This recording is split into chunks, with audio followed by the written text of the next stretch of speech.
good. Okay, thank you. Okay, so members, before we move into the substantive business of this evening, I want to set out clearly how the meeting is going to run. There is clearly considerable interest from the public as well as from elected members this evening. This is a meeting of the Cabinet. Constitutionally, therefore, that means that traditionally only members with an automatic right to speak are members of the Cabinet themselves. However, it is also the case that opposition group leaders are invited to speak at Cabinet at the Chair's discretion. In Basildon, we have three opposition groups, the Conservatives, the Wickford Independents and Reform. Historically, opposition group leaders were only permitted to speak on one item of business during a Cabinet meeting, but we've now changed that arrangement so that opposition group leaders are able to speak on all items of business should they wish to do so. Tonight, given the level of interest in the business of the Council, I am going further by relaxing the standing orders to allow all elected members who wish to ask questions of the Cabinet the opportunity to do so. I want to stress, however, that this does remain a Cabinet meeting, and therefore contributions must take the form of questions. Questions may be answered by the relevant Cabinet member if they relate to their portfolio, or by myself if they are general questions relating to local government reorganisation. Members were asked to notify me by midday today if they wished to speak. To date, I have received requests from about 24 members across all political groups, with the exception of Reform UK, who have not responded. So before we proceed, because I can see that we have both Reform UK councillors here, are either of you intending to speak this evening? As group leader, I will be speaking. Okay, so we can add you to the list of people who would like to speak. I would also ask members... I think it says Sarah. Okay, fine. So Councillor Shields did not receive the email. So you're being asked now, would you like to speak this evening? Would you like to ask a question, Councillor Shields? I can add you to the list. Yeah, I can add you to the list. That's fine. No worries, we can do that. Everybody who wants to ask a question and speak tonight will be permitted to do so. So if you want to ask a question, we will do that. When we get to the section where we are inviting questions from members, I ask you to come to the front here. We will put the microphone here. And if members could ask, if you have multiple questions, you could ask all of your questions in one go. That will help us to get through the business in an orderly and timely manner. I received a request from Councillor Barnes to speak for 5 minutes as a group leader. I will accept that request this evening, and I will also extend that same courtesy to Councillors Brockman and Genet as group leaders. I am not operating the traffic light system on the dais this evening, so we will time it manually, and I'll let you know when you have a minute remaining in your speeches. To help manage the meeting effectively, I am going to take questions in batches of 3 at a time, and I will call members from the list and ask them to come forward to the front to ask their questions, and where possible I will alternate as we go between the different political groups. If any member has an issue that arises throughout the course of the meeting, then the clerks are on the side here. Please do come down to the desk and make them aware of the issue, and they can inform me of what needs to be done. Given the likely length of the meeting this evening, it is my intention to pause for the first comfort break at 9:30 this evening, and at that point members of the public and elected officials will be advised by staff of the location of the nearest facilities. I hope that's clear to all of those people who are here and all those who are watching and joining our proceedings online. I will go through this slowly and repeat this as necessary as the meeting goes on, and hopefully we will be able to get through the business of the meeting. Before I move to agenda item number 1 and we begin this evening, I do have some very sad news to share with the Council. It is with deep regret that I inform members of the passing of Patricia Willis, who died on Boxing Day. Pat lived in my ward on High Barretts, and she worked for Basildon Council for more than 30 years. For much of that time, she was the manager of Athletes Court, a role in which she made a lasting difference to the lives of many of our tenants and their families. Pat was well known, she was well liked, and she was well respected by housing staff across the council and by our tenants. She was one of Basildon's Newtown pioneers, coming here from the East End of London and helping to build not just our housing services, but the sense of community that underpins them. Her contribution to this council and to our borough was significant, and she will be fondly remembered by colleagues and tenants past and present. Members, I also have the very sad news that on New Year's Eve, Von Adomi, the council's press and communications manager, passed away following a very, very short and aggressive illness. Von joined the council in February and most recently served as the interim head of communications throughout the summer and the early autumn. Although Von's time with us was far too short, he was a much loved and highly respected officer. Von was no nonsense, hugely capable and diligent, and brought decades of experience in local government communications. He is greatly missed already by councillors and by officers. I am sure that the whole council will wish to join with me in sending our deepest condolences to the families, friends and colleagues of both Pat Willis and Von Adomi. And I now ask all those in the chamber who are able to please stand as we observe a minute's silence in memory of Pat and Von.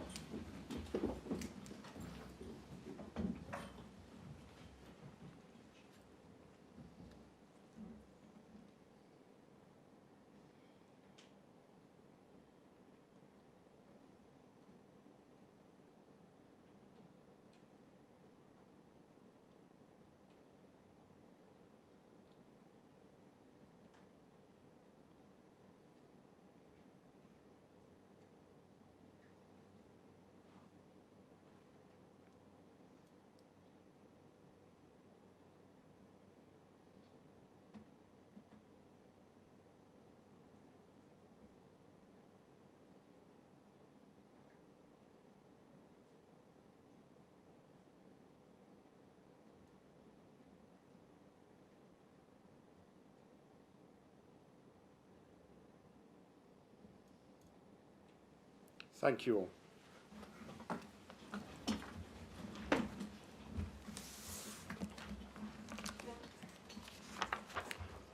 Okay, we come now to the main business of the meeting. Agenda item number 1, apologies for absence. We have no apologies this evening. Agenda item number 2 are declarations of interest. I'll take the county councillors en masse. Are there any further declarations of interest from any cabinet member? Thank you. In which case, agenda item number 3 are the minutes of the previous meeting of the 11th of December on pages 5 to 16. Are there any matters arising from the minutes? No, in which case we will vote on whether they are a true record. All those in favour, please show. Thank you. That an abstention. Thank you. That is noted. Agenda item number 4, cabinet member updates. We have a cabinet meeting next Thursday, so there'll be an opportunity to provide verbal updates at that meeting. The work programme this evening is on pages 17 to 19. Is there any additions that any member of the cabinet would like to make to the work programme? I have one slight amendment following a meeting this week. I just need to bring on the 3rd of February a report on the financial review of the investment partnership as well. So we'll add that onto the work programme for February. There are no further points from the cabinet members. Okay. In which case, agenda item number 6 is the report in my name on devolution, local government reorganisation and capacity to deliver by 2027. So, members, tonight this item before us is serious, it is consequential, but it is also an opportunity to approach a major moment of change in a responsible and grown-up way. I want to set out clearly what we are being asked to do, why we are being asked to do it, and the principles that should govern our response. This is about capacity, delivery, and good governance. The government has written to councils across Essex with a straightforward request to set out honestly whether we have the capacity to deliver local government reorganisation at pace while continuing to run core services safely and at the same time administering elections. That is a responsible question, it is the right question, and it deserves a serious evidence-based answer. Local government reorganisation is not something to be feared.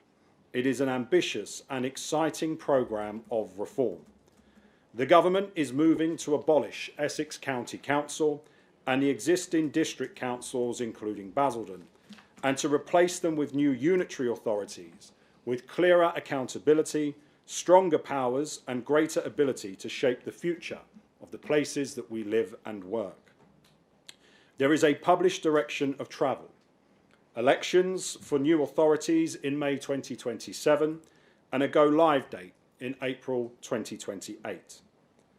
That means, in practical terms, Basildon Borough Council is now operating on a transition timetable. What we are doing is managing the careful and controlled wind down of this existing organisation while helping to design and build the one that will replace it, without disruption to services that our residents rely on every day. This is not business as usual. It requires focus, capacity, and discipline. And it requires us to be honest with government about what can be done safely, lawfully, and well. That is the context for tonight's discussion, and that is the responsibility that we all share. Before we go further, we should be clear about what this decision is and what it is not. This is not a decision to cancel elections. This council does not have the power. Elections are set by statute and are determined by Parliament. It is perfectly possible for the Secretary of State, following receipt of any letter that I may or may not send following the conclusion of tonight's debate, to reject any request for postponement. Secondly, this is not a decision about whether local government reorganisation should happen. That decision has already been taken by the government. This council will be abolished in 27 months' time. And this is not a debate about democracy. Democratic accountability continues throughout this process, and there will be full elections to the new authorities in line with the national timetable in just 17 months' time. What this is a responsible and evidence-based response to a request from government. We are being asked to set out honestly and clearly whether we have the capacity to deliver LGR at pace whilst maintaining core services and running elections at the same time. It is about operational reality, not wishful thinking, risk management, not ideology. And it is about doing this once and doing it properly.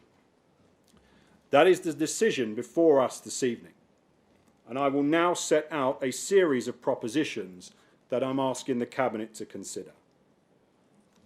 The first is that the Council is operating with a fixed end date, so changing the negotiators midstream is reckless. The Council is not entering a fresh 4-year programme of policy delivery.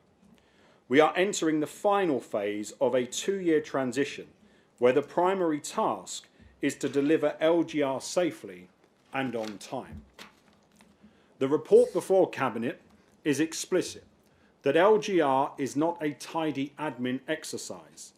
It is a comprehensive programme involving governance design, finance harmonisation, service integration, ICT, workforce transition, democratic arrangements and public engagement.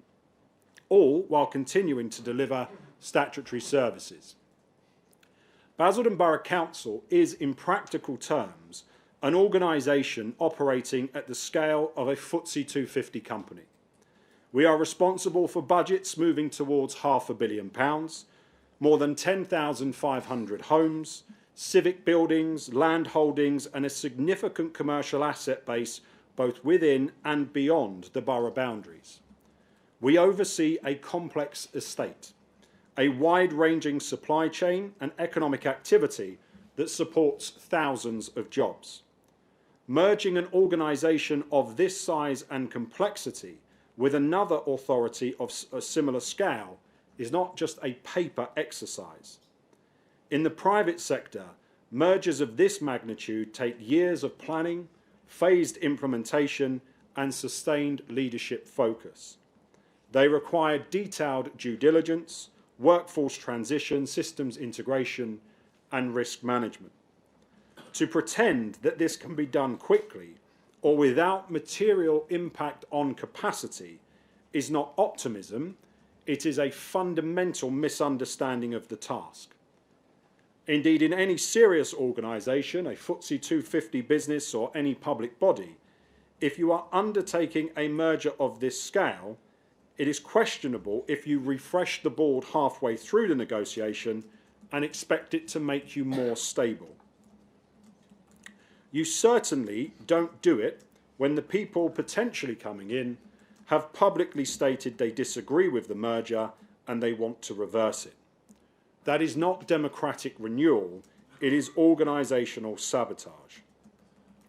So I say it again, Basildon Borough Council is being wound down.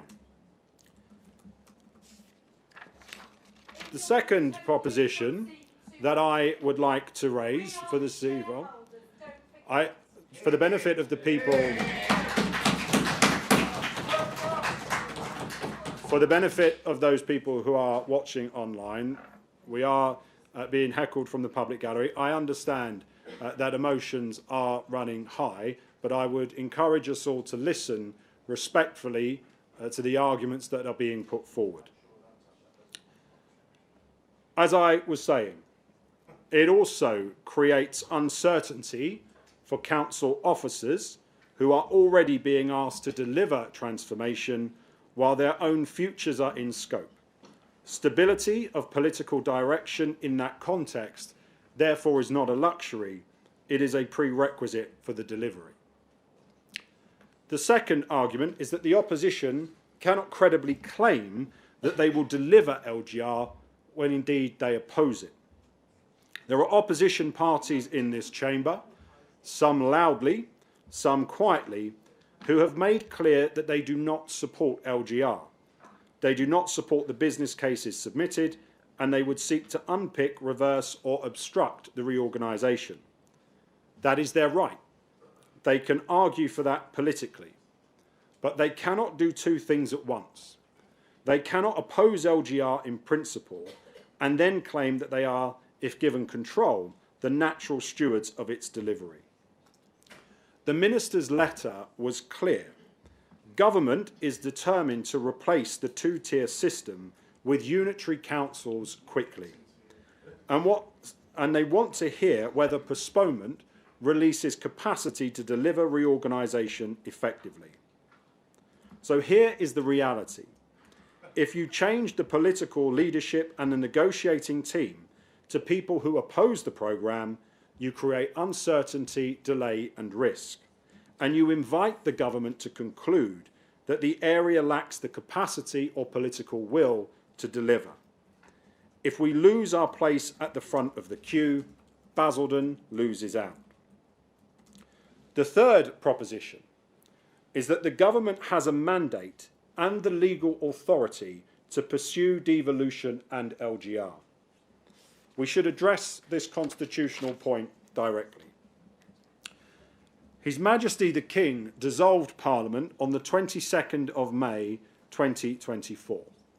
The country held a general election on the 4th of July 2024. The Labour Party won it on a manifesto that explicitly committed to devolution and to changing how local government works. They now command a majority in Parliament. That is not a matter of opinion, it is a democratic fact. The report before us is clear that government policy now links devolution and local government reorganisation as part of a nationally mandated programme. The Minister's letter is equally clear in its intent. Government is determined to streamline local government and to end what it calls the two-tier premium and to deliver this reform within this Parliament. Members opposite may disagree with that policy. They are entitled to do so. But disagreement does not make it illegitimate. In a parliamentary democracy, governments are elected to implement the programme they put before the electorate, subject to Parliament and to the law. When people claim something is undemocratic, it is worth being precise about what that means. It does not mean I disagree with the government. It means that the government lacks a mandate. In this case, it does not. The government has one. So the question for us tonight is not whether we like the policy. The question is whether we will deliver it responsibly in a way that protects services, residents and value for money. The next argument is that postponements are a recognised and lawful tool during reorganisation used by councils of all colours. The Minister's letter makes this explicit. Previous governments have postponed elections in areas undergoing reorganisation so councils can focus time and energy on the process. The Basildon report in front of us records something even more relevant. Essex County Council, led by the Conservatives, requested postponement of its May 2025 elections on capacity grounds. The Secretary of State granted it.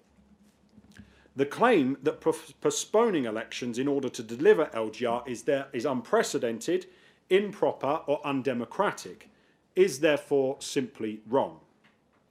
In fact, between 2019 and 2022, elections were postponed across large parts of England specifically to allow local government reorganisation to be delivered in a safe, lawful and orderly way. This followed a clear and established process. Each affected council formally requested in writing that the Secretary of State postpone elections, and those requests were approved through statutory instruments laid before Parliament. The councils involved were extensive and they spanned multiple reorganisation programmes. In Buckinghamshire, over that same period, elections were postponed for Buckinghamshire County Council, Aylesbury Vale District Council, Chiltern District Council, South Bucks District Council and Wickham District Council. Over the same period in Northamptonshire, elections were postponed for Northamptonshire County Council, Corby Borough Council, Daventry District Council, East Northamptonshire District Council, Kettering Borough Council, Northampton Borough Council, South Northamptonshire Borough Council and the Borough Council of Wellingborough. Over the same period in North Yorkshire, postponements applied to Craven District Council, to Hambleton District Council, to Harrogate Borough Council, Richmondshire District Council, Rideout District Council, Scarborough Borough Council, Selby District Council and North Yorkshire County Council. Over the same period in Cumbria, elections were postponed for Cumbria County Council, Alderdale Borough Council, Barrow-in-Furness Borough Council, Carlisle City Council, Copeland Borough Council, Eden District Council and South Lakeland District Council. In Somerset, postponements applied to Somerset County Council, Mendip District Council, Sedgemoor District Council, Somerset West and Taunton and South Somerset District Council, as well as Weymouth and Portland in the county of Devon. It is also important to be clear there about the political context. The majority of these councils were Conservative-led, and every one of these election postponements was agreed by Conservative Secretaries of State under Conservative governments. This was not a partisan manoeuvre, it was a pragmatic, widely accepted response to the operational demands of local government reorganisation. What this history demonstrates is simple and incontrovertible. When government undertakes fundamental structural reform of local government, it has repeatedly recognised that running elections at the same time can undermine capacity and increase risk. Election postponement, where justified, has been treated as a responsible and lawful tool to ensure reform is delivered properly. Basildon's position tonight, therefore, sits squarely within that established precedent. This is not exception. It is the application of a well-established approach used repeatedly across England. So we now need to be very clear about the hypocrisy that we are seeing locally. As I said, just 18 months ago, the Labour government won the second largest parliamentary mandate in British political history. A decisive, emphatic general election victory secured on a clear manifesto commitment that promised devolution and reform of how local government works. Yet I now read in 2026 about a so-called poll of polls, essentially done in Moscow, projecting a parliamentary majority for Reform UK at a general election in 3.5 years' time that would give them almost exactly the same scale of mandate that the government holds today.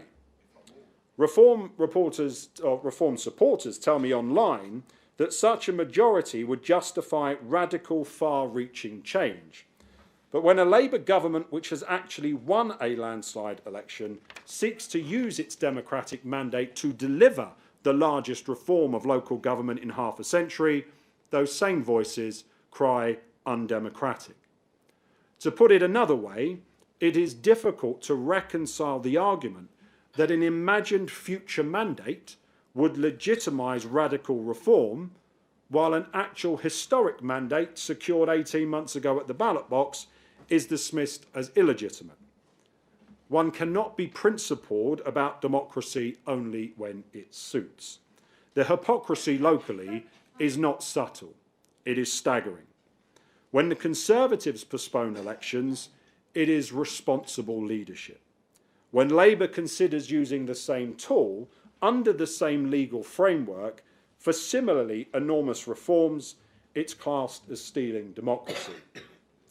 It is, of course, a nonsense. And what is worse than nonsense is that it encourages the public to believe something that is untrue, that I can unilaterally cancel an election. I cannot. The report is explicit. Only the Secretary of State has the legal power to postpone elections. Basildon Borough Council has no legal power to alter the timetable. What we are doing tonight is considering whether we provide an evidence-based representation to government in response to a formal invitation set by a deadline. That is lawful. It is normal. It happened in 33 councils between 2019 and 2022 under the previous Conservative government, and it is exactly what the government has asked us to do now. There is no constitutional requirement, no legal advice, and no procedural basis for the assertion that I require consent from full council to reply to that letter. Assertions to the contrary are unsupported by fact, law, or the council's constitution. Anyone suggesting otherwise is either mistaken or deliberately misleading the public. Fifth, Basildon's democratic context is different. Basildon's specific democratic position is unique, and that matters in this context. Basildon held all-out elections in May 2024. Every single seat was contested on the same night. Therefore, no councillor in this chamber is clinging on beyond a cycle where others are renewed. And Basildon politics has always operated on the assumption that councillors serve 4-year terms. So if the question before the public is whether or not, is it unreasonable for a councillor elected in 2024 to still be serving in 2026, the answer is plainly no. We will not have any councillor serving beyond 4 years by the time this council comes to an end in 2028. And we have voted democratically in this chamber to move to all-out elections. That means that in the future, in the successor authority, there will be one vote every 4 years. The report notes that this is not unusual. It is how over 70% of councils operate.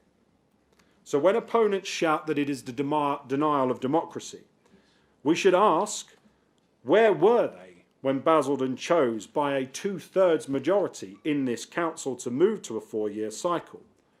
Do they believe that the other councils locally in Chelmsford, Braintree, Castle Point and Essex County Council should change the way they operate? This is not a radical departure from democratic norms. It is a responsible adjustment in an exceptional circumstance. Next, the LGR timetable is real, compressed and already underway.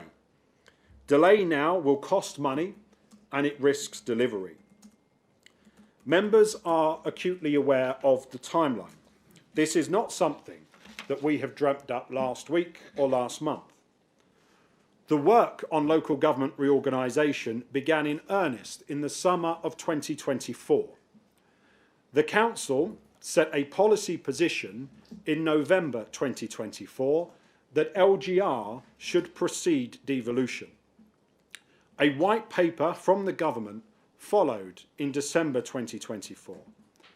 Greater Essex was accepted onto the devolution priority programme in February of 2025. We were asked to submit an interim plan to government in March of the same year. Business cases were developed across 2025 and a final business case was submitted to the government on the 26th of September 2025. We have had a ministerial statement on the 17th of December and we have deadlines for the representations to government by the 15th of January. We expect a decision on the new configurations to be announced in late February. So we are already deep into a statutory and political timetable set by the government. And the report explains the operational truth. We have around 15 months to prepare for the largest and most complex elections in Essex's history. All-out elections to new unitary authorities in May 2027. And now we should talk about a killer fact that is often overlooked by people who either haven't read the report or just disagree with it. If we hold elections in May 2026, the statutory pre-election period and AGM cycle means that there will be no cabinet, no full council and no joint committee meetings from March through to June 2026.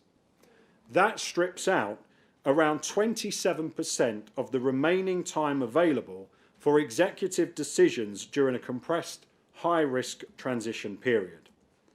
As councillors, we should not be content in delegating authority to officers to make important decisions on behalf of our residents.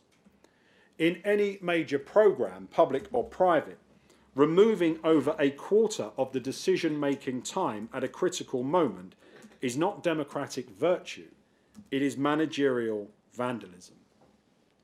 Let me be clear that these are not nice-to-have decisions. They are decisions about governance structures, staffing and TUPE, financial harmonisation, contract rationalisation, ICT integration, service transition planning. If you delay those decisions and you delay transformation savings, you will cost the taxpayer more money. Number 7 is that the business case that has been presented to government assumes that transformation begins in 2026. The report is explicit that postponement releases capacity to focus on complex governance, finance, ICT and service integration work streams. That is not an abstract statement. It means something practical. It means joint committees and shadow governance mechanisms must be formed early enough to start making decisions about contracts, staffing and streamlining services. If we lose March to June 2026, we will push that work back. And if we push it back, we push those savings back. So the question I put to members opposite is, what services on the front line are you prepared to cut in order to fund that increased cost?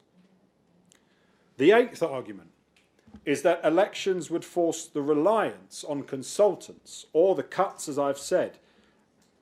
The report sets out the capacity problem mainly. Elections divert senior officer time and democratic service resource away from critical transition activity.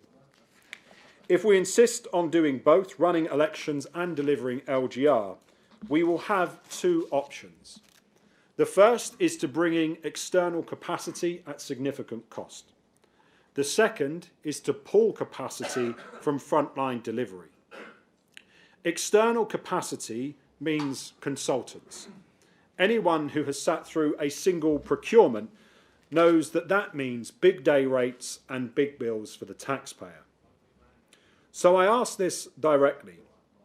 Are the opposition parties, if accepting that they can't stop LGR from happening, advocating that we spend millions on external consultants to do what our own officers should be doing, because they have insisted on running elections to councils that are being abolished? Or are they advocating cuts? And if it is cuts, they need to be honest with the public about what that means. Is it a return to their disastrous fortnightly bin collections to fund the overhead of unnecessary election cycles and consultant support? Number 9. The report puts a figure on the annual elections budget of £250,000. Holding those elections would mean electing councillors for a maximum term of 23 months to a council scheduled to be wound down and cease to exist by April 2028. The government itself has raised the value for money concern, spending tens of millions of pounds nationally on elections to bodies that will not exist for much longer. Where capacity is a problem, postponement frees resources to focus on good services. That is quoted in the report and from the ministerial statement. So again, let us put this differently. If you know the council is being abolished and you know the election locks up staff time and decision-making time, and you know it costs £250,000 to deliver and millions of pounds in consultancy fees, what is the public getting for that money? It gets a short-term mandate for a disappearing institution. That is not prudent and it is not defensible. Number 10 is that the voter experience will become chaotic and wasteful. This is a further problem specific to Essex that does not get enough airtime. Holding elections in May 2026 means that we will be asking the public to vote repeatedly for different tiers and different boundaries in rapid succession.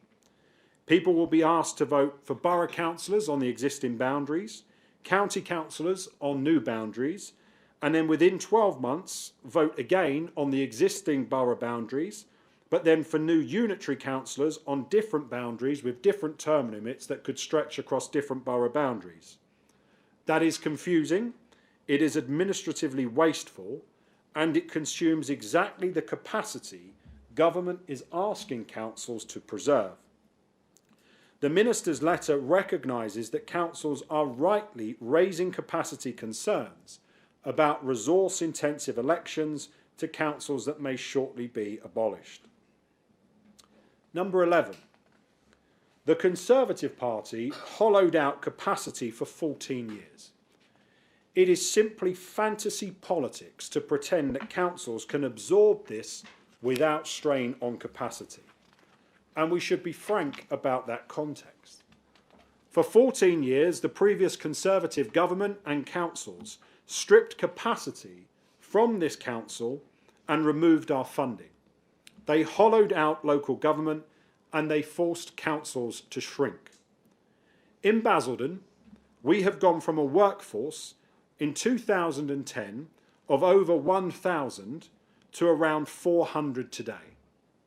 That is a 60% reduction in staff over 14 years. It cannot be easily dismissed or ignored.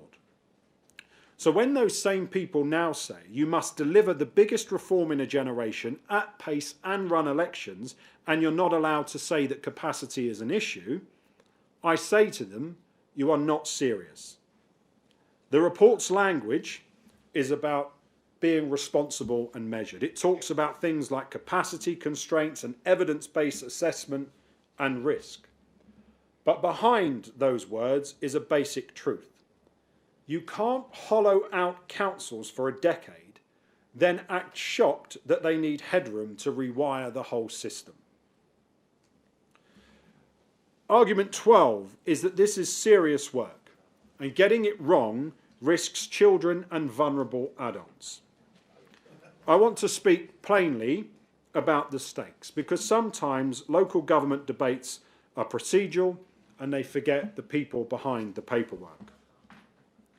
The report is explicit. The transition involves high-risk statutory services, including children's social care, SEND, fostering and adoption, and adult social care. These decisions can be literally life and death.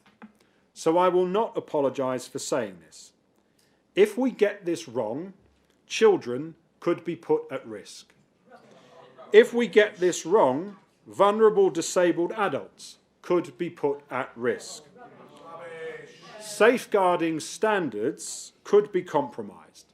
Service continuity could be disrupted.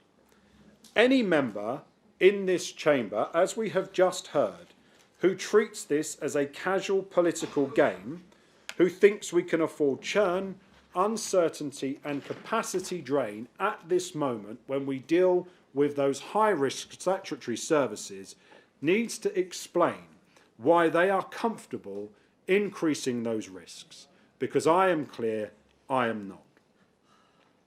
The prize for Basildon is huge. The current two-tier system has failed this borough for 50 years. I want to remind the Chamber why we are doing this. The administration believes passionately in local government reorganisation. The two-tier system is a mess. It does not work for any of the 5 towns of this borough, and it has left us behind for too long. 80% of our council tax, 80% of our council tax goes to Essex County Council every single month. Only 14% of it stays here at Basildon Council. That is a disgrace. And we must ask ourselves, what do Basildon people get for it? Too often, roads that don't get fixed quickly enough, pavements left unsafe for years, street lighting issues, youth services that are not where they should be, SEND services in chaos, adult social care pressures that residents feel, and decisions made by politicians who do not live with the consequences. Yet the prize is this: a system where 100% of the accountability is local, where services are integrated, where decisions sit closer to the people they affect, where Basildon is not an afterthought. This is how we get better infrastructure, better highways and pavements, better street lighting, better youth services, more responsive social care, better outcomes. This is what BasExit means, and it is why I will not allow this borough's opportunity to deliver that once-in-a-generational change to be jeopardised by political gamesmanship. And I want to address why I have brought this to Cabinet this evening. I am aware of the commentary that has been online. Process, of course, in scenarios like this matters. The report states clearly the Council has no legal power to alter election dates. Only the Secretary of State can postpone elections. Constitutionally and legally, I do not require a vote of full Council to reply to the Minister's letter. This is a representation. It is not a legal act of postponement. But I have chosen to bring this to Cabinet for two reasons. Firstly, because if I took this to an emergency motion of full Council, the only information the public would have is whatever is written into a motion by a politician. There would be no full officer report, there would be no structured assessment, there would be no detail. By bringing it here, we put a full officer report into the public domain, setting out the rationale. Secondly, I'm doing this because I believe in doing this openly. Other councils are allowing their chief executives to write letters behind closed doors with minimal public debate. Other councils are not holding Cabinet or full Council meetings at all, and their leaders are just writing letters. I will not do that. I am here tonight in public making the arguments, and I will answer every question that members have. This is what accountability in local government looks like. So the attack line that we all know is coming is that we're trying to steal the election. It is an easy phrase for social media, but it is not true. You cannot steal an election you do not have the legal power to cancel. This is a decision for the Secretary of State, and the government has formally invited councils to set out views by 15th of January. If members opposite are about to talk about precedent, they may start by explaining why they did not use the same inflammatory language when Conservatives postponed elections elsewhere and when Conservatives in Essex requested and received postponement last year. So again, I say this. If postponement was responsible then, it is responsible now. If it was lawful then, it is lawful now. And if you only call it theft when Labour does it, your argument isn't principled, it is performative. The question is not whether elections are good. Of course they are. The question is whether in the final phase of a complex reorganisation, when the council is being wound down, when transformation savings must begin, when safeguarding services are in scope, when the timetable is compressed, when 27% of decision-making time would be lost, and when the government itself is inviting capacity representations, we choose to protect the reorganisation, protect residents, or we choose to indulge in short-term political optics. The report sets out an evidence-based case that elections in May 2026 would divert officer capacity from LGR workstream, remove around 27% of remaining executive decision time, increase risk to service continuity in high-risk statutory services, cost around £250,000 for elections to a council being abolished in 2 years, and undermine the readiness for the 2027 elections to the new councils. So my position, however unpopular, is clear. We should write to the Secretary of State as invited with a full, honest and evidence-based assessment of capacity, risk and deliverability.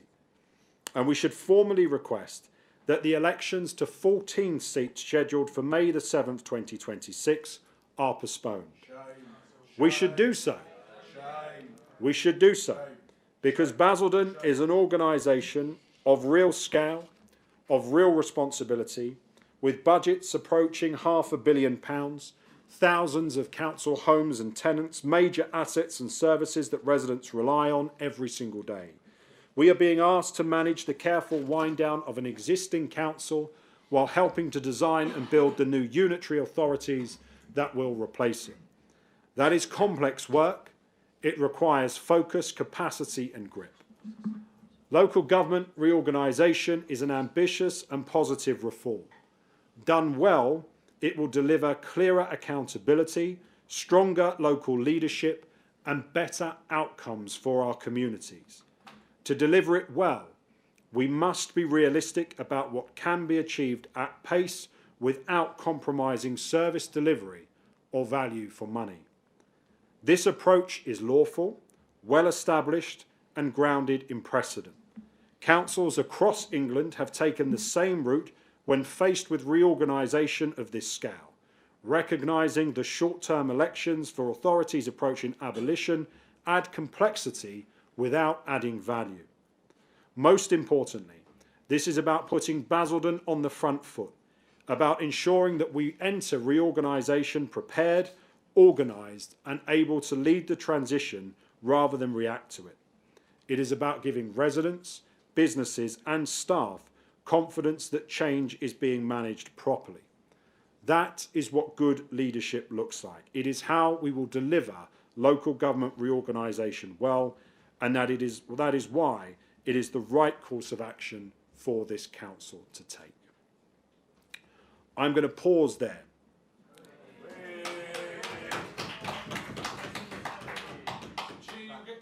Having set out in detail the arguments for the report this evening. So we're going to move to questions, and as I said previously, I am going to call members to come and take their seat at the front here and to ask their questions. I'll put it behind it. And to ask all of your questions at once and try and get it in all at the same time. I can't read that. And to start us off, I'm going to call Councillor Stuart Allen. Is he here? Councillor Allen?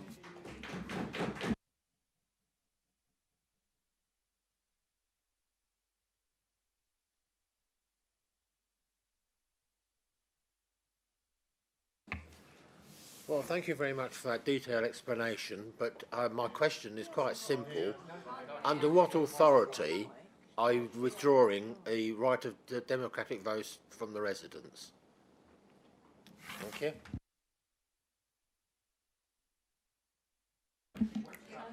Okay, we'll sort out the volume on that microphone, but I'll tell you what, Councillor, let's have another 5 minutes of fame. Sit down, we'll turn the volume up, and you can ask your question again so that everybody can hear again. Under what authority are you withdrawing the democratic right of residents to vote for those who will represent them in the council? Okay.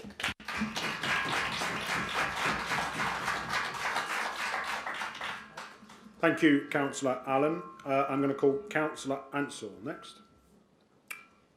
Sorry, you're getting rid. Councillor Ansell.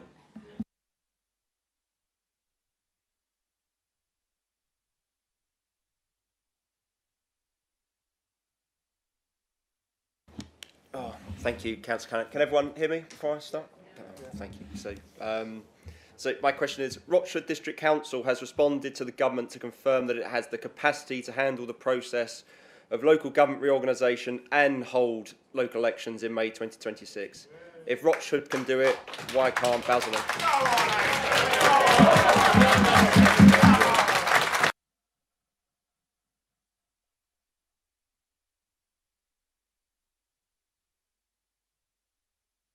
And Councillor Baggott.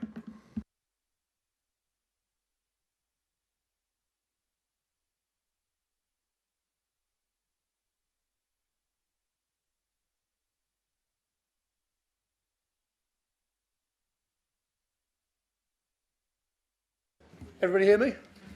Yep. Excellent.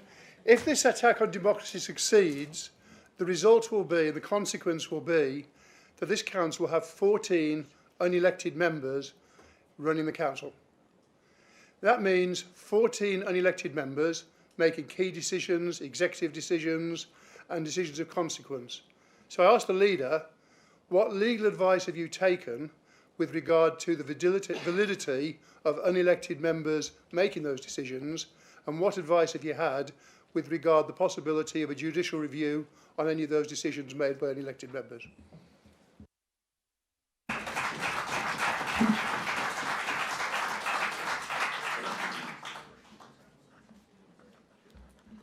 Okay. So, in response to Councillor Allen's question on what authority withdrawing the democratic right, I like you, Councillor Allen. I hoped I was clear in my contribution. I don't have any power to withdraw the democratic right of anybody. The statute is clear. It is only the Secretary of State who has the power to do that. We were asked by the Secretary of State to make a representation. That is all the Cabinet is doing this evening. I may come on later to talk about the legal advice that we received in relation to the Constitution and the way in which we have approached that decision. But the short answer is I don't have any power to do that, nor have I ever told anybody in this room that I have the power to do that. In relation to Councillor Ansell's question, and fair play to him for getting there before a member of the opposition, around Rochford Council, what I would say is that the comparison doesn't withstand scrutiny when you look at the scale and the capacity and responsibility. Local government reorganisation is not assessed on a county-wide average. Capacity is assessed on a council-by-council basis by the size of the workforce, by the service complexity, financial exposure, the risk, that kind of stuff. And Basildon's position is materially different to Rochford. As I mentioned in my contribution, Basildon's workforce is around about 400, 450 now. Rochford, by comparison, has less than 70 members of staff. It is a far smaller organisation with a much narrower service footprint. It also shares its organisation across multiple councils in its back office. And I think it is widely believed that Rochford Council will be subsumed into Southend Council as part of reorganisation. That is their choice, that is their context. Basildon's context is fundamentally different. We are a much larger organisation than Rochford District Council. Ours is more akin to a commercial size organisation as opposed to a small district council. We are, of course, bigger than both of the two unitary authorities. We're bigger than Southend, we're bigger than Thurrock Council already. The same applies to Chelmsford and Colchester. So for me, I am not in the market for allowing Basildon to be passively absorbed into another council such as Thurrock, because whether it's the 3 or the 5 model, we will end up in a relationship with Thurrock. I don't believe that we should allow ourselves to be subsumed into that authority. I've always said that Basildon should lead the transformation. We should lead local government reorganisation. We have done that. The 5 model is the Basildon model. It is the model that we came up with and that we presented to Council here in November 2024. And I want us to make sure that for an organisation of this size, that capacity, focus and grip carries on. From the moment that the Secretary of State, I think this is a critical point, from the moment that the Secretary of State announces the new configuration, which is expected in a matter of weeks now, at the end of February, beginning of early March, the Council will be immediately required to begin making decisions about the new authorities. And that will be done through joint committees, as one of the recommendations tonight is about bringing the joint committee governance back to Cabinet to have a look at. So those shadow arrangements will need to be established. Senior officers and members will need to devote sustained time and attention to designing those new authorities. I am not going to get into commentaries about what individual councils will and won't do. That is a decision for those individual councils. But from from what I understand, in terms of the timetable, Thurrock Council is expected to take a similar approach to Basildon Council. And I think that that is significant because it means that we can begin the work of transformation immediately from the moment the Secretary of State gives us the green light. So we can potentially, within the next 10 weeks, start the implementation and the transition to those new councils. Of course, running elections at the same time as doing all of that work, as I've laid out across the 13 different arguments I've made, for councils where there would be an abolition of that authority within 2 years, presents a clear and unnecessary risk to delivery and organisational stability. I can ask members to just keep the conversation to a minimum so that the audio picks up for those watching at home. Basildon's approach, as I've said to this, is about leading. I'm not prepared to be subsumed. If we was to go ahead with elections and take 27% of time out of our schedule, but then next door in Thurrock they were not doing that and they were able to continue and crack on with those decisions, that would put this council at a big disadvantage. And again, I'm not prepared to do that. I don't think Basildon has ever been compared with Rochford for many things, to be honest. It is a much smaller council than us. In terms of Councillor Baggott's questions, thank you to Councillor Baggott for the questions. I'm afraid we will disagree on a point of law, and the point of law that we will disagree on is that councillors will not have a democratic mandate. Councillors are elected for 4-year terms. It is an anomaly, easy to say, of the third system that those who finish third on the ballot paper serve for 2 years, those who finish second serve for 3 years, and those who finish top of the ballot serve for 4 years. And as a consequence of that, when the public go to vote in those all-out elections, it is a stretch to suggest that they know that they're voting for people to serve 2, 3 or 4 year terms. Many people just cast their vote for the 3 individuals that they want to see elected. So I don't have any legal advice on decisions being taken post May the 7th, 2026, and whether that is open to judicial review.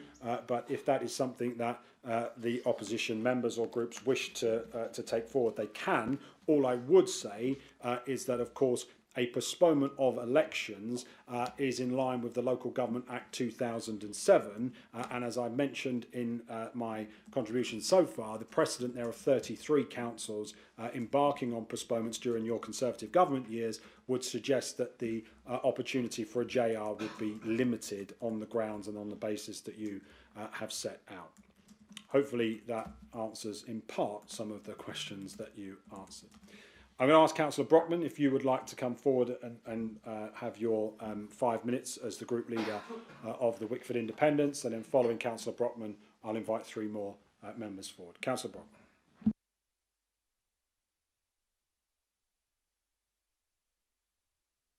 Thank you, Leader. You did say 5 minutes, didn't you? Thank you.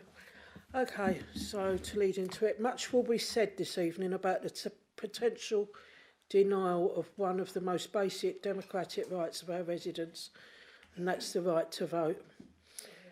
We should remind ourselves that this right was not handed down casually. It was fought for, defended, and in some cases paid for with the lives of those who came before us.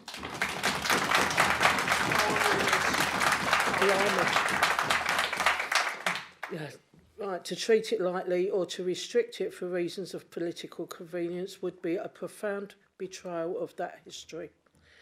Yet that is precisely the concern many residents now have, that decisions are being taken which risk concentrating power, limiting democratic participation, and moving us away from open democracy and towards control by a select few. As some members will be aware, I have formally requested that this matter be debated at a full council meeting, allowing every elected councillor the right to speak and vote. That request was refused. A full council meeting chaired by the Mayor or Deputy Mayor in accordance with our Constitution and advised by the Monitoring Officer and Chief Executive would have provided openness, neutrality and democratic legitimacy. That was not the route chosen. Instead, this issue is being decided by a cabinet of 8 members Whatever assurances are given, the public perception will be inevitably that those members are expected to vote as instructed. That perception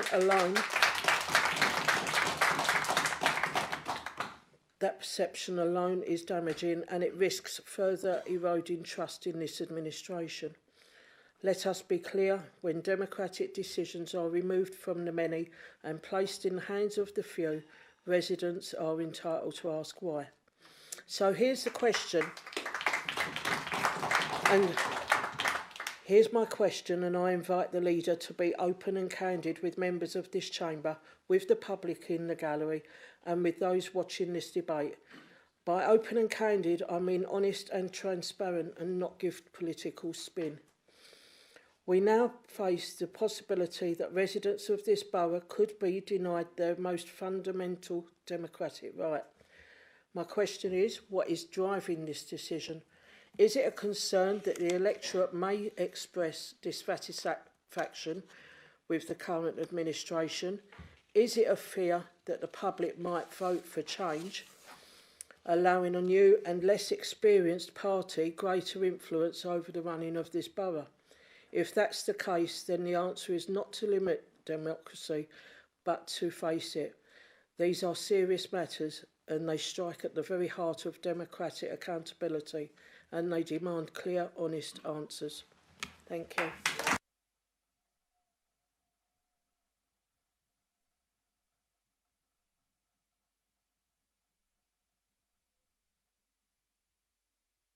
Okay, thank you, Councillor Brockman. Just I'll respond to the group leaders when they speak, and then we'll go back to the other members. I am going to respectfully disagree. I do think it is quite incredible to have spoken there for 4 minutes and to have never mentioned the letters LGR, because that is the fundamental basis for the entire report and for the entire decision that the government is asking us to make.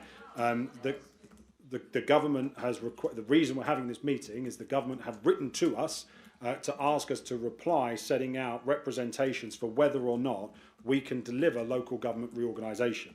So when you ask me what the motivation is for people not having a vote, I can't believe that you wouldn't mention local government reorganisation and questions about the delivery and the capacity of local government reorganisation. You said there that you asked for an emergency council meeting. You didn't. You didn't put in a request. You didn't submit a motion. It wasn't signed by any of the members as per the Constitution. Now, you sent an email. You didn't put in a motion with a requisition, and you didn't sign it. Right. So in fairness to the mayor, I don't think the mayor is expected to guess what your motion is going to be. If you want to submit a motion, the Constitution lays out how you do it. And clearly you didn't do that, so it would be inaccurate for you to come here tonight and to say to the people watching that you submitted for an emergency council meeting. You didn't, and you didn't put a request in. The other thing that I would say on this is that irrespective of whether or not there was an emergency council meeting, the decision would be coming back to Cabinet, because Council does not have the decision-making power. It is a Cabinet decision because it is an executive function, and that's the reality of the situation. So the forum that we are operating in here, with a Cabinet meeting where I've opened this up to allow members of the council to come and ask their questions, is the lawful and correct way to do it. A full council is not the lawful way to do it. So you would be asking me to act unlawfully by going down that route, and I will explain in the detail. Be very careful, very careful. So I'll be very clear with you about what we can and we can't do. We'll just make a note of that.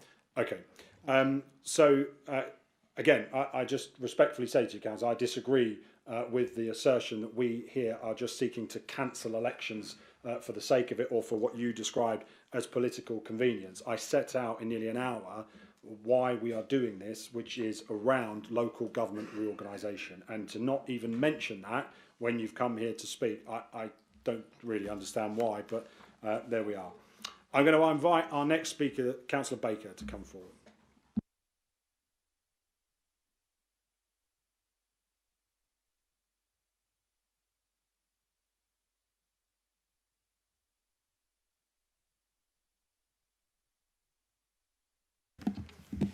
Thank you, Chair.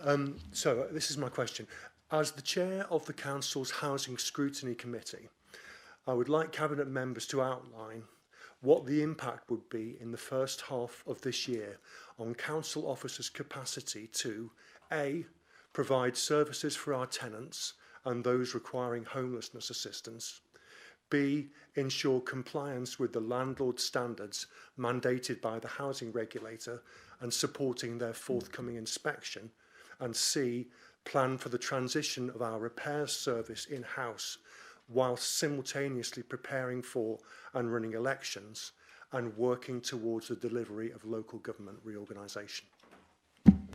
Okay, thank you, Councillor Baker. I'm going to ask the Cabinet Member for Housing to answer those questions. Councillor Brown.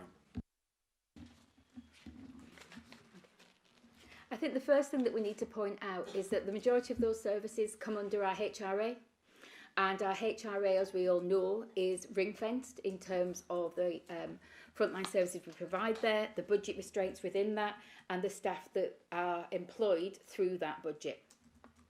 Having said that, we need to be aware that capacity is finite, and at a time when capacity within the council has shrunk over the last few years until recently, to increase that capacity, we've made the decision to have a new ED. We've also got a new AD about to start, and therefore at the top leadership part of that, we have tried to increase that capacity with the preparation ready for LGR, as well as continuing to deliver the services that we are presently required to do so.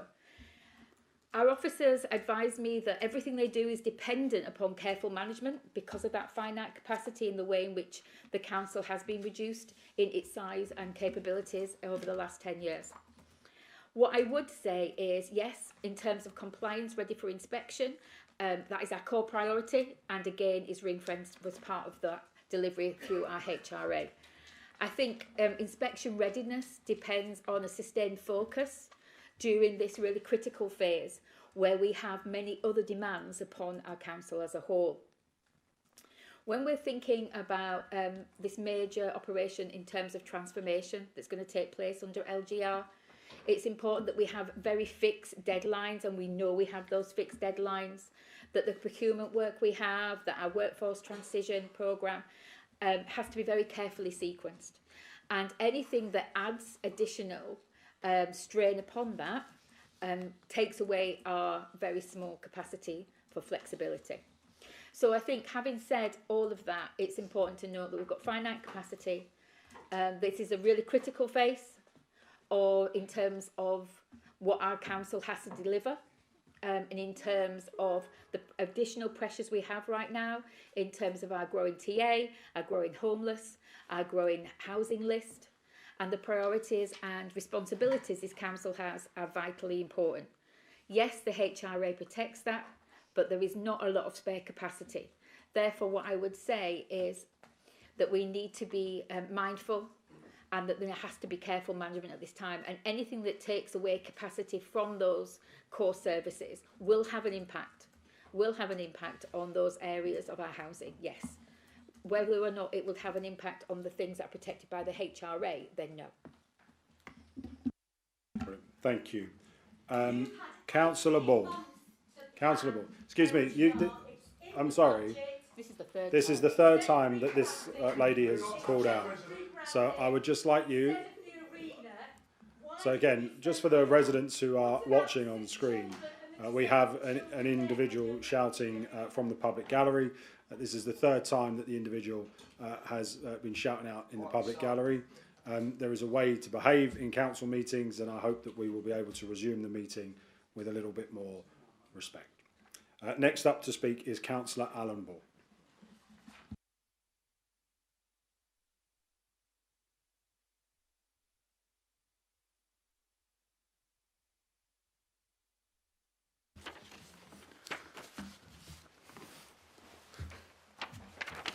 Thank you, Leader.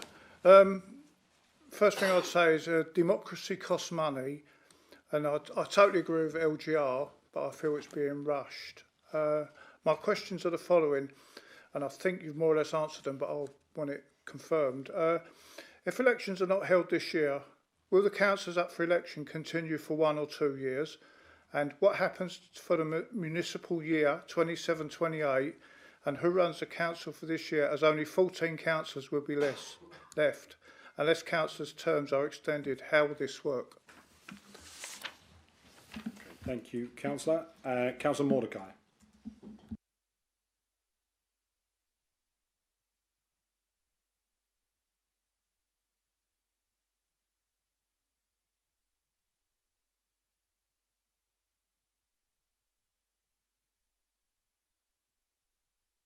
Thank you, Leader. Councillor Brockman's covered some of my points, but I'm going to ask a question, although I'll cut a few bits and pieces. Elections are proceeding in 2026 for the County Council and for neighbouring Southend-on-Sea Borough Council, despite LGR.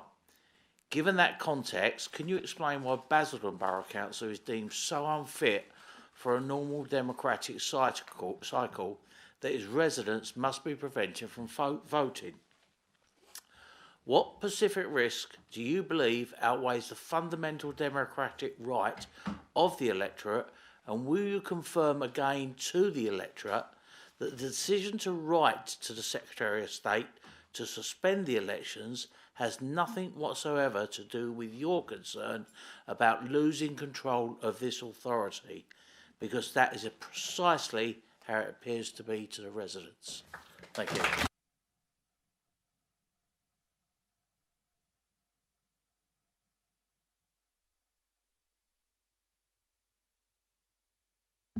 Okay, thank you, members. Councillor Ball, if I deal with your questions first, I am pleased that you mentioned LGR. That was a good thing to hear from the Wickford Independents, and I'm also pleased to know that you actually support LGR. I do take the point that you make about the timetable and about how quickly it is happening. I think many of us in local government were surprised at the timetable that was set by the government when they published the devolution priority programme, but that is still the timetable that we have to work to as well. In terms of your question about postponements, the legislation that governs this, the Local Government Act 2007, gives the Secretary of State power to postpone for 12 months at a time. So there can't be the case that he could sit here and say he's postponing the 27 elections or anything like that. It can only be about the elections that are due to take place in May 2026. What happened in Northampton when they were going through local government reorganisation was that the councils had their elections suspended for 2 years in a row, and then they went to the all-out election. Obviously for us, we're in a different position because in 2027, we are going to have the all-out election for the new unitary authority happening anyway. So we will all be going to the polls for the biggest set of elections, as I said, in 2027, and then we will be voting for the mayor in 2028 as well. But as things stand, the decision that or the representation I've been asked to make to the government about this decision is solely about what happens for the year 26-27, and that is all that I'm dealing with at this moment in time. Councillor Mordecai says a couple of questions there. The first thing I would say to you, Councillor, is I don't believe it is a given that elections are going ahead at Essex County Council. There hasn't been any public statement by the leader of Essex County Council. There has been lots of people making statements on behalf of the leader of Essex County Council, but he has not himself made any public statement, and I wait to hear whether or not he will be coming out publicly. I understand letters may or may not have been written, and they may or may not be as strong as some people wish them to be. But nonetheless, until such time as each council makes their stance public, that is a decision for them. I would also just caveat a lot of this as well by saying that it is a decision of the executive. It is a decision of the leader of the council to decide if they reply to a government letter. I mean, I reply to government letters every week. I reply, they write to me, I write to them every single week. We would be forever coming to full councils if we were having to get agreement on whether or not to sign letters. I do think it is also slightly ironic that, of course, we had the committee system where if we had a committee system here, which I actually think was a more democratic way of running the council, in the committee system you would have been able to come to full council, because full council would have been the supreme decision-making body. But in their wisdom, the Conservative Party decided to get rid of the committee system to move to the cabinet system, and so now you have full council, and then above it you have the executive, which is the cabinet. So the very people who introduced the system are now telling me that they don't like the system that they introduced. I'm not holding you accountable for that, Councillor Mordecai. I know you weren't here when we had the committee system. In terms of what I've said around the response to Rochford and the response to Southend and ECC will be the same. I am only opining on what I know to be the case around capacity issues for the council that I lead and that I know and that I understand. And I've made that clear to you tonight across the 13 arguments that I'm putting forward. My motivation, you asked about motivation, my motivation is clear. I have stood 4 times for election in Basildon Council. I, on every single occasion, have said to the public that my plan and my belief is that we should abolish Essex County Council, we should end the 2-tier system, and that we should have a unitary authority that Basildon is in, so that 100% of Basildon taxpayers' money stays here in Basildon. That is my position. And I am not going to, now we have a government telling me that inside the next 12 months, you can have that, you can get rid of that 2-tier system, you can get rid of the inefficiencies that say you've got 2 sets of senior staff, 2 sets of chief executives, 2 sets of councillors, 2 sets of planning departments, or whatever it might be. You can get rid of all of that, streamline it into one.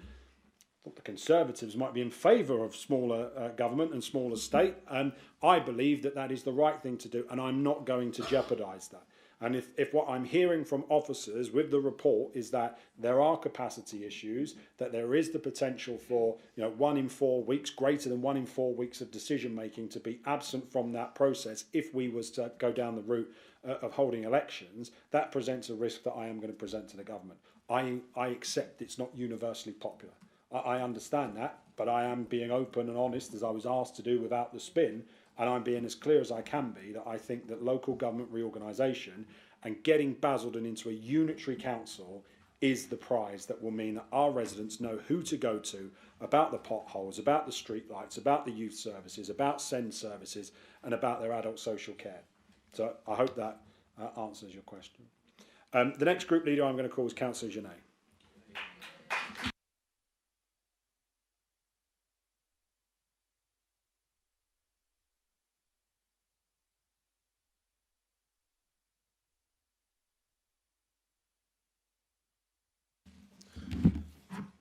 Thank you very much.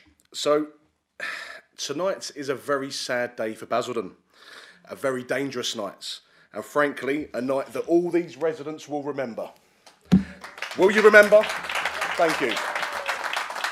Because tonight, the Labour leadership of this council, when I say the Labour leadership, I'm talking about this man sat in front of us, the council leader, Councillor Gavin Callaghan. You have whipped your cabinet into making a decision to reduce democracy, and so these residents no longer get a vote. Thank you. Not only are they trying to cancel democracy, thank you very much, not only are they trying to cancel democracy, not only is it about postponing a meeting, not about delaying a report, but it's about cancelling residents' rights to vote. And they're doing it quietly. And they're doing it bureaucratically. And they're doing it while they're hoping that nobody else notices. But people are noticing, okay? And let's be very clear about what's happening here. Essex County Council elections will be going ahead.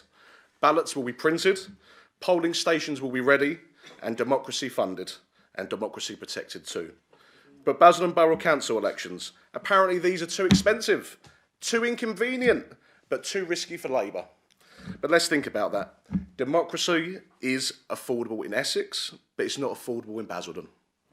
Voting, thank you. So, voting is fine for county councillors, but it's not okay for borough councillors. This proves that this is not a resource issue, but a control issue by the leader of this council. And every single person inside Basildon Borough knows it. The Cabinet knows it, The residents know it, and you know it as well. You know deep down what you're doing to these residents. You do not suspend elections because change might be coming, and you don't silence voters because decisions are hard, and you don't cancel accountability because it's inconvenience. That is not leadership, that is fear. Fear. And the timing, the timing is very interesting, isn't it?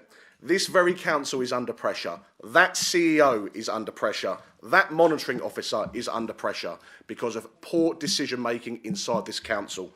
And quite frankly, under scrutiny and under growing public anger, this should not be happening. We should be getting a vote.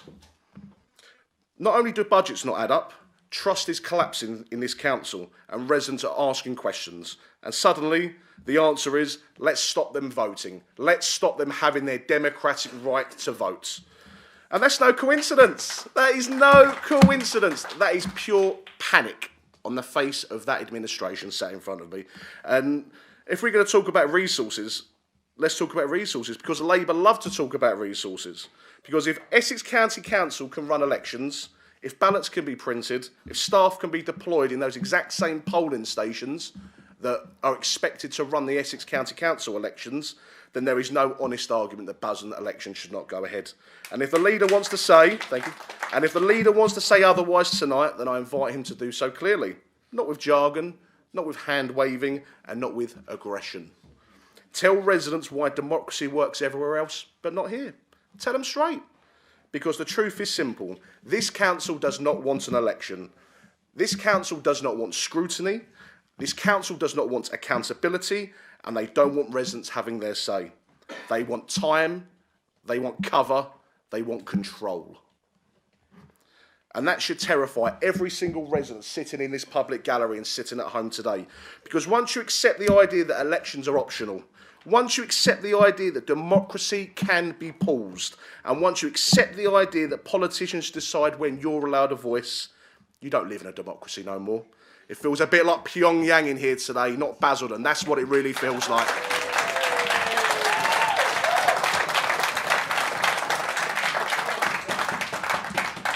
And history is very clear about the way this ends. Now, let me finish with this. I was elected to stand up for residents, not for comfort, not for consensus, but your right to vote who you choose to represent you. And I will not be silent while that right is taken away. Quietly, conveniently, and without shame. And if this council or this cabinet votes tonight to cancel elections, you know who you are. And trust me, residents will know as well. Trust me. If this council votes to cancel elections tonight, it was not forced on you. It was not unavoidable. It was a choice. Your choice, your choice, your choice, your choice. Yep. A choice to protect power instead of people, and a choice to fear voters instead of facing them. Residents are watching, and they're not that stupid, and they will remember. They will all remember what has happened here today. Democracy doesn't belong to Labour, it doesn't belong to these officers, and it doesn't belong to this chamber. It belongs to the people sitting at the back there. And let me make myself very clear. No matter how much you try to cancel elections and try to cancel democracy, it will never work. The people will always win. And to go on to my question today for you, Supreme Leader. Yes. Can you please confirm what additional resources will be required by Basildon Borough Council to run its May 2026 elections?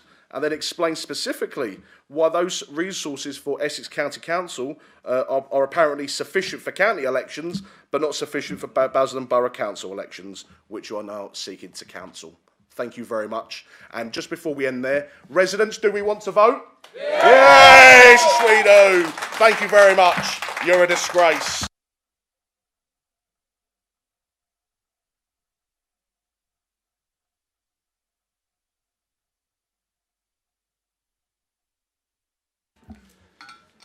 And there was me thinking panto season was over.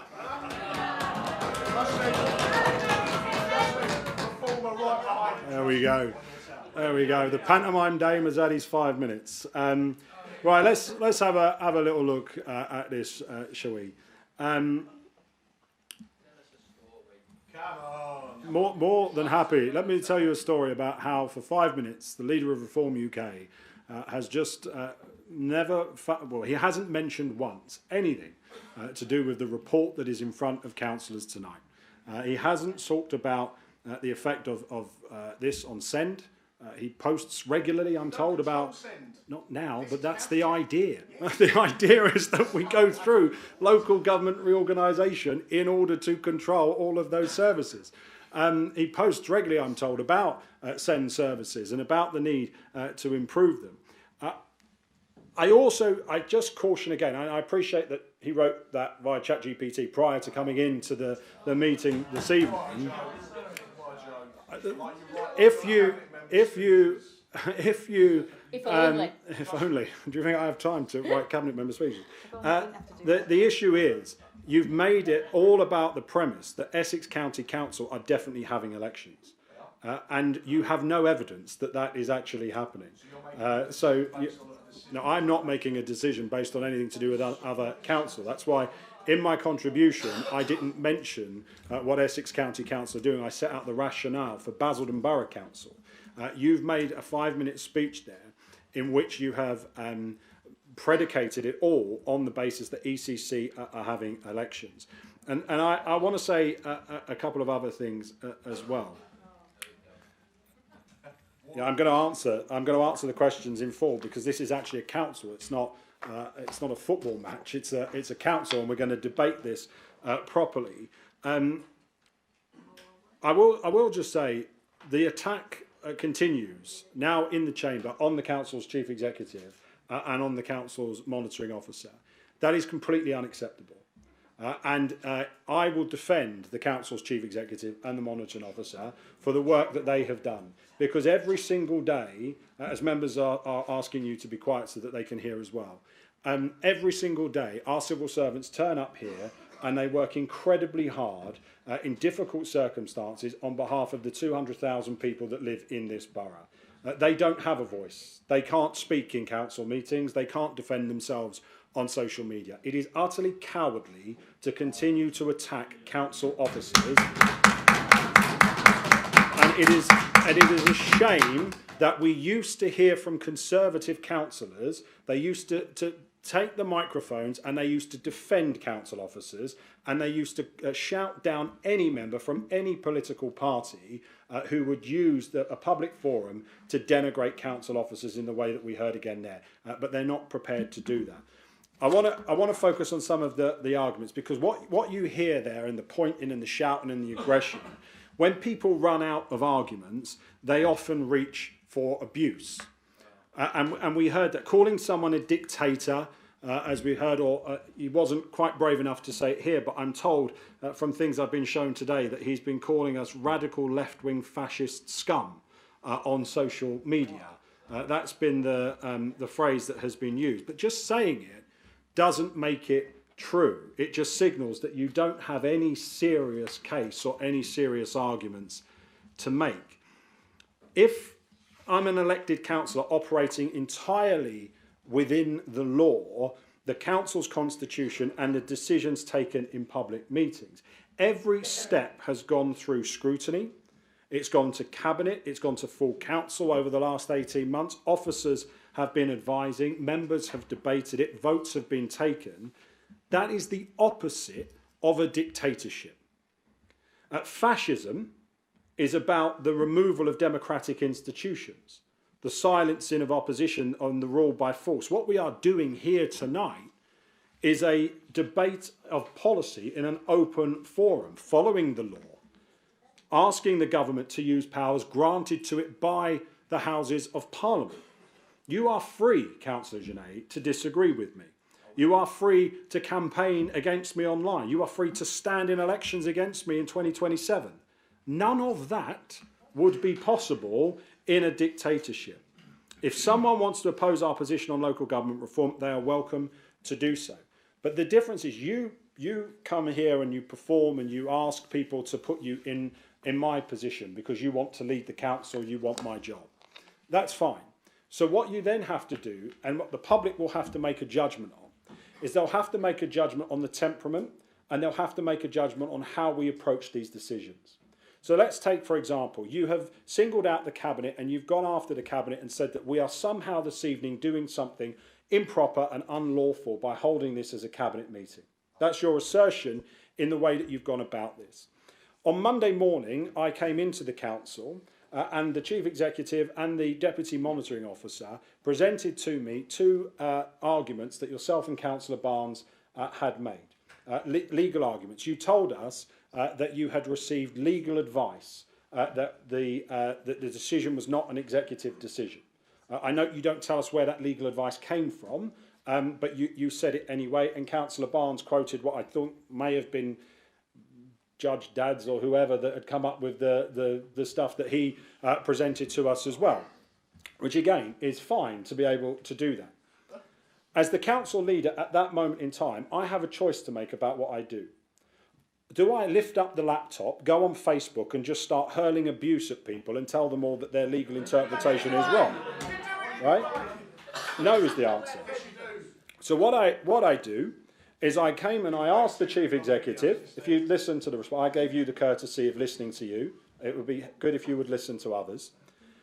I asked the chief executive if he would go and get me a council's opinion and get me a KC's opinion, because I am not legally trained, neither is Councillor Genet or Councillor Barnes, and therefore it is appropriate as the leader of the council to ask for a council's opinion, because at that point you can then start to understand, is my position the correct one?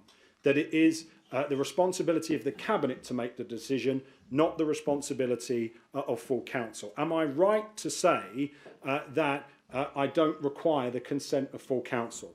So we got the opinion, which is very interesting to read, because it says, that, and I will read this out, the context about all of this, it says, is LGR. The Secretary of State has, under the Local Government Act 2007, invited proposals for LGR in the council's area in an invitation made to the leader. The council's response is a cabinet function. It goes on to talk about whether or not we should have had a motion going to a full council meeting and a vote at full council. And it suggested that if we did have a motion at full council, that the motion purported instruction would be ineffective. Cabinet would unlawfully be fettering its discretion if it were to abdicate its decision, and the leader and chief executive would be acting unlawfully if they were to respond to the invitation as sought. So that's the difference between being an opposition councillor, shouting and screaming and performing for the public gallery, and being the leader of the council, where you look at it and say, okay, what do we actually have to do? And we go and get a legal opinion. I would suggest to you, councillor, that in other councils, they managed to get full council meetings properly requisited and they were able to do it. You did not. Neither did Councillor Barnes. You could have done that if you spent less time on Facebook and more time actually doing the job of being a councillor and asking the questions and asking for the motions and doing it following the Constitution. All of these people here tonight who have been marched up the hill by you lot on social media telling them all that this should have been a full council meeting, they would have been...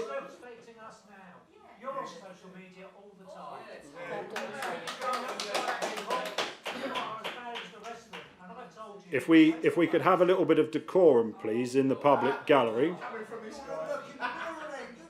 If we have a little bit of decorum in the public gallery so that we can hear, because people who are watching will be able to pick up the fact that we can't hear what the people in the public gallery are saying, so it isn't fair to those people either. My point stands that when it comes to the legal notice, I have in front of me here very clearly a legal notice that says, again in point 8, that the leader and chief executive would be acting unlawfully if they were to respond to a council motion as indicated. I therefore cannot take this to a full council meeting and act unlawfully when the legal opinion is saying otherwise. Let's move on to some of the other members who wish to speak this evening. And I'm going to call Councillor Headley.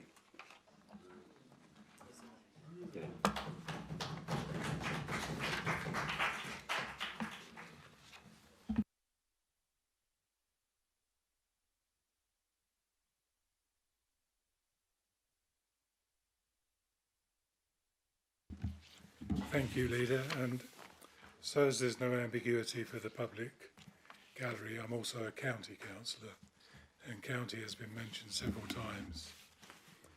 So when county elections were postponed in May last year, it was a decision taken by the Minister of State. In fairness, his decision was in response to a request from county for this to happen. However, it is convenient for Labour to try and forget that the Minister had written to all those councils likely to be in the first wave of local government reorganisation to request postponement. Essex is one of those authorities, and county did make such a request, as they had understood that an election for a mayor for Essex would take place in May of this year. That got postponed too. Quite right. I was just coming to that. Her Majesty's government has now postponed that election, and the timetable, I believe, for LGR, which I do support, is at risk. So it's a simple question for the leader. Does the leader agree there is no reason other than political expedience for requesting postponement of this year's borough elections? And if they are postponed, it will be a Labour minister that makes that decision, for no other reason that they are afraid of the outcome if they were to allow people to exercise their democratic right to vote.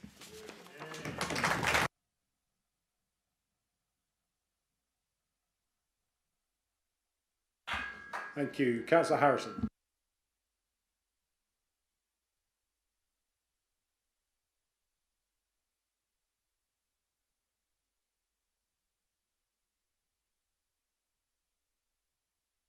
Thank you, Chair. In the full council meeting of Thursday 20th of March 2025, members of this council voted by a 2/3 majority to move to a 4-yearly electoral cycle.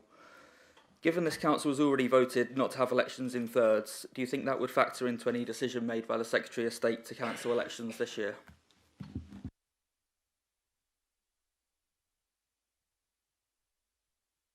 Councillor Jeffrey.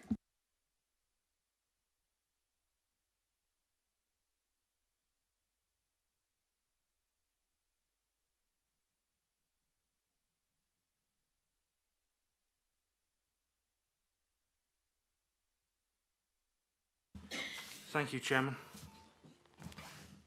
My first question, I'll answer the series of questions and I've got a statement at the end.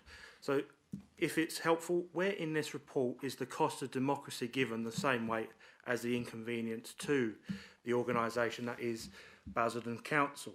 Now, just referring back to the report itself, Basildon has set aside £1 million for LGR transition costs, but now claims elections would overwhelm capacity. So, is it that if the council can plan for multi-million-pound transitions and its spending, why can it not plan for a known budgeted and reoccurring election cost?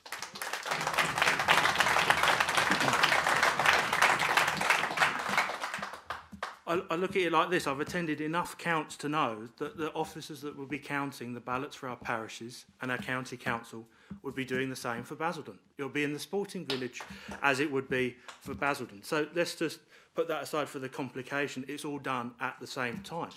Now, let's just look at, say, the Wixexit campaign that I'm supporting. We have been, actually through this campaign, I've not only been supported by residents in Wickford, but actually the residents in Basildon and separately in Pitsea, asking whether their communities can actually leave Basildon as well. How ironic. Now, so given that, how can the council credibly claim that this process, actually with merging with Thurrock, reflects local consent when actually opposition is starting to emerge from Basildon itself? Now, finally, what we're actually looking at here is the taxpayers are facing their elections being cancelled or being steered through a new structure linked to Thurrock's £1 billion debt. That is not a small technical change. It's actually quite significant. It affects It is a fundamental shift in risk, and residents deserve a say on that process. Now let's just look at it like this.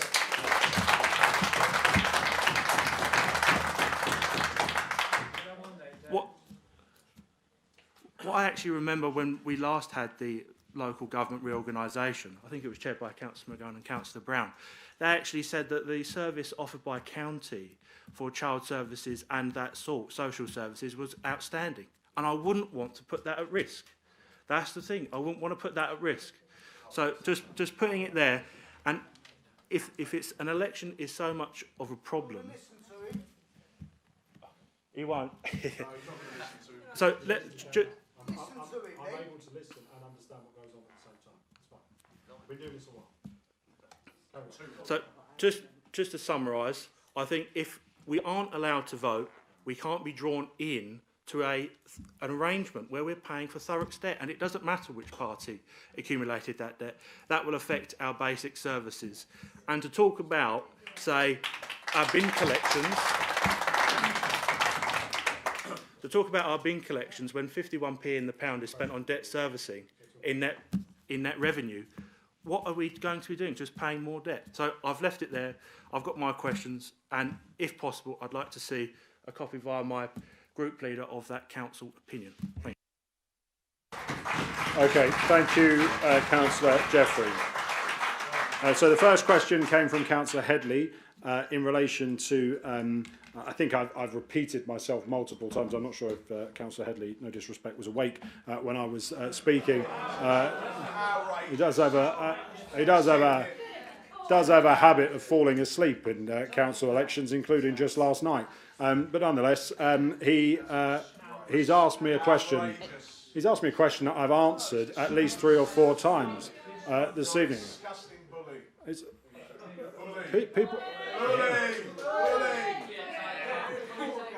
It's okay. Yeah, of course, it's okay. The hypocrisy is alive and well.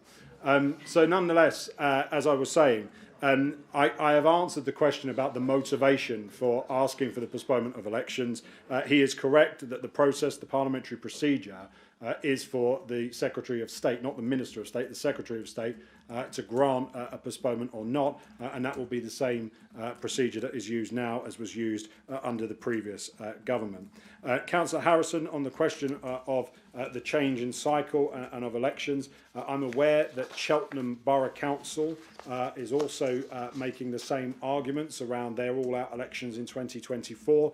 I think Harlow Council may do something similar as well, because they had all-out elections in 2024. They are Liberal Democrat Conservative, so they're of different political stripes to the council here, of course, and one of our neighbours in Essex, of course. So it remains to be seen, but clearly it's one of the arguments that I've put forward around the change in the cycle.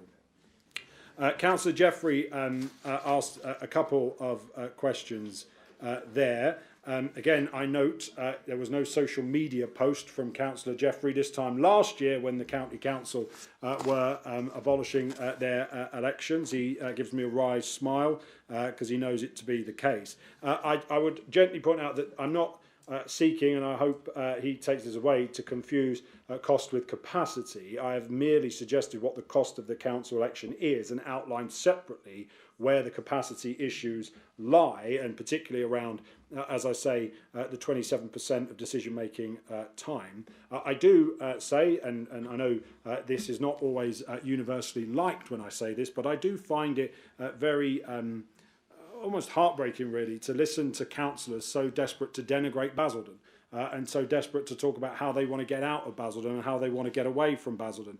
Basildon is a great town that does great things, that contributes enormously to the economy of this borough. The people of Basildon deserve the respect of all 42 members of the borough.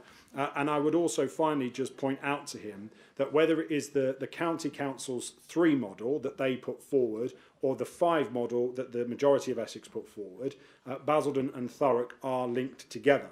So whether it's the county council model run by the Conservatives or the other model, there is a link to Thurrock. I understand, and I have repeated in this chamber at Cabinet and at full council, that I share concerns about where we are with Thurrock. We make representations constantly about Thurrock and their unsupported debt.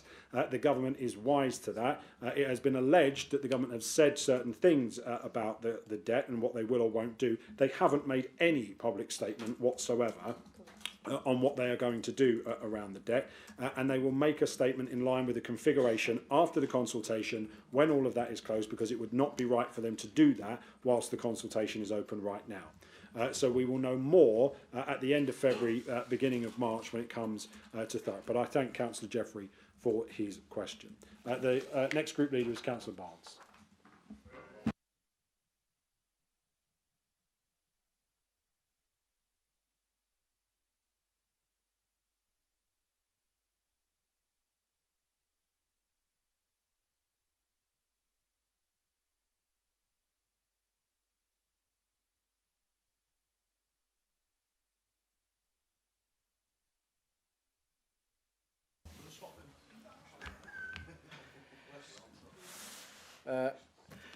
Thank you, Chairman. I'd like to start, if I may, with some thank yous. First of all, I'd like to thank the public who have turned out here tonight to show how strongly they feel about this issue. I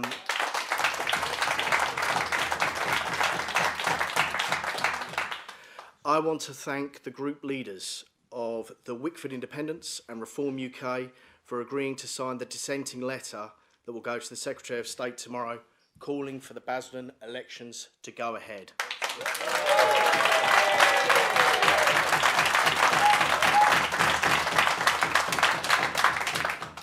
I want to give a call out to the Labour and independent backbenchers whose resistance to this cancellation of local democracy has forced this administration into the humiliating position of having to put it through a cabinet. As far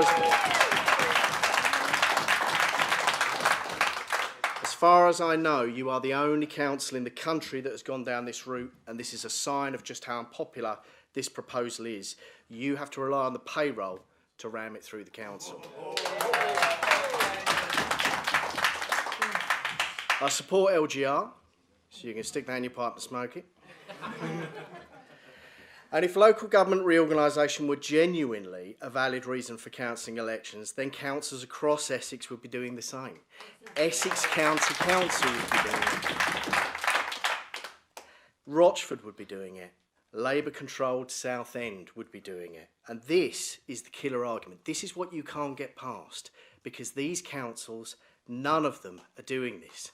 The only other council in Essex that is doing this is Thurrock, which also happens to be a Labour marginal controlled authority. And I'm sure that's a coincidence. Thurrock is also holding an EGM, which is apparently illegal, according to the legal advice that wasn't sent to me when your officers rejected the EGM. So that's interesting. You talk about capacity, but you want to talk about capacity. Let's talk about after the war. When we were still in conflict with Japan, we managed to have a general election that brought in a Labour government with a huge reforming agenda. And surprisingly enough, we managed to have elections then. What is it about a few changes to the government structure that makes it so difficult to do the same thing? It is clear to every single person in this room, apart from the 8 of you with a vote, apparently, that there is no case whatsoever for postponing the 2026 local elections, particularly after the delay of the Essex mayoral elections until 2028 at the earliest. If the capacity concerns were real, then other authorities in exactly the same position as Basildon would be cancelling their elections. We've known local government reform, and these elections have been coming for years. Why is this suddenly a problem? Why is it suddenly come out of the blue? I'll bet it wouldn't be if the Labour Party was riding high in the polls.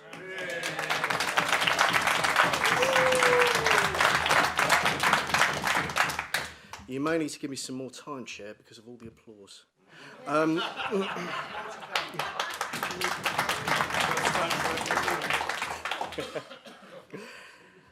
Let's talk about the frankly laughable assertion that this is not Basildon Council's decision. If it's not your decision, then why are we here? The Secretary of State's letter of the 18th of December is crystal clear. Elections will only be delayed if you ask for it. If you order someone to flip a switch and they flip it, you are responsible when the lights go out. You cannot palm off responsibility to the minister and then pretend your hands are clean. What are you scared of? You bottled a council meeting. You wouldn't even go on the news yesterday. And I know you love being on the television.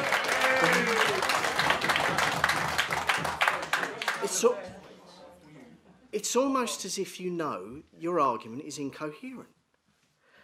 And then we've got the response to the social media stuff. Thousands of people sign a petition asking for nothing more than their democratic rights to be respected. Thousands more make their views clear in places like Facebook. And what do you guys do? You ignore them. But not only that, you cherry pick a tiny number of abusive comments from idiots and then start trying to convince us that you guys are the victims. Do me a favour.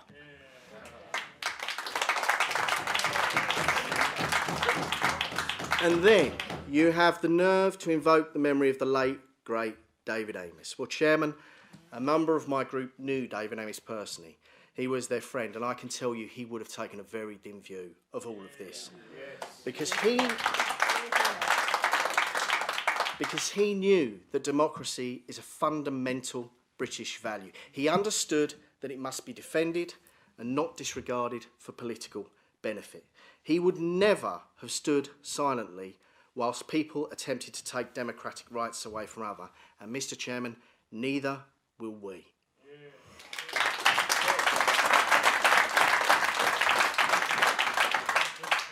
I invite any councillor of any party to sign our letter to the Secretary of State and show our residents that we listen and respect the most important rule in any democracy, that the electorate is boss, and it is they who decide when we come and when we go from office, not the government, and certainly not you lot.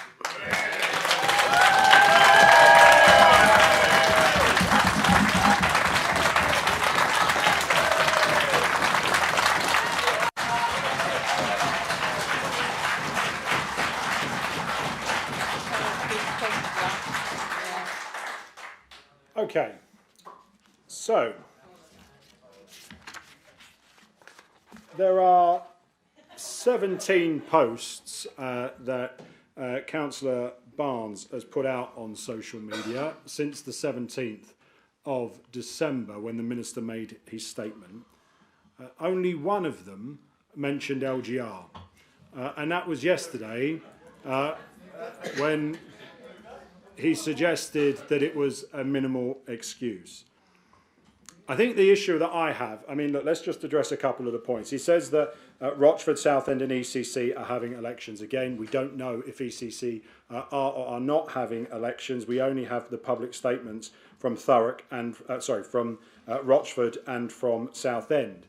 We also don't know the position in Harlow, though we are led to believe that the Conservative administration in Harlow is still also considering taking the same action that we and Thurrock are looking to take as well. So his argument falls over there when it comes to it.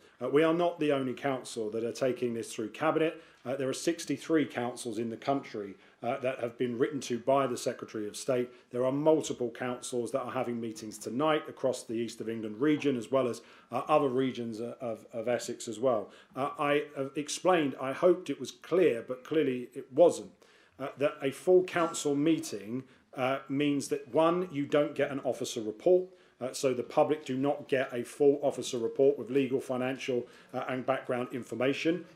Doing it via Cabinet, you do. Number two, a decision of the full council, a vote on a motion of full council is a non-binding motion. He knows that because when he wrote to the Chief Executive and copied me in on Sunday, he even said in the email that he knows a full council meeting and a full council motion is non-binding and doesn't actually have any material effect. So he failed to mention that on social media or here tonight.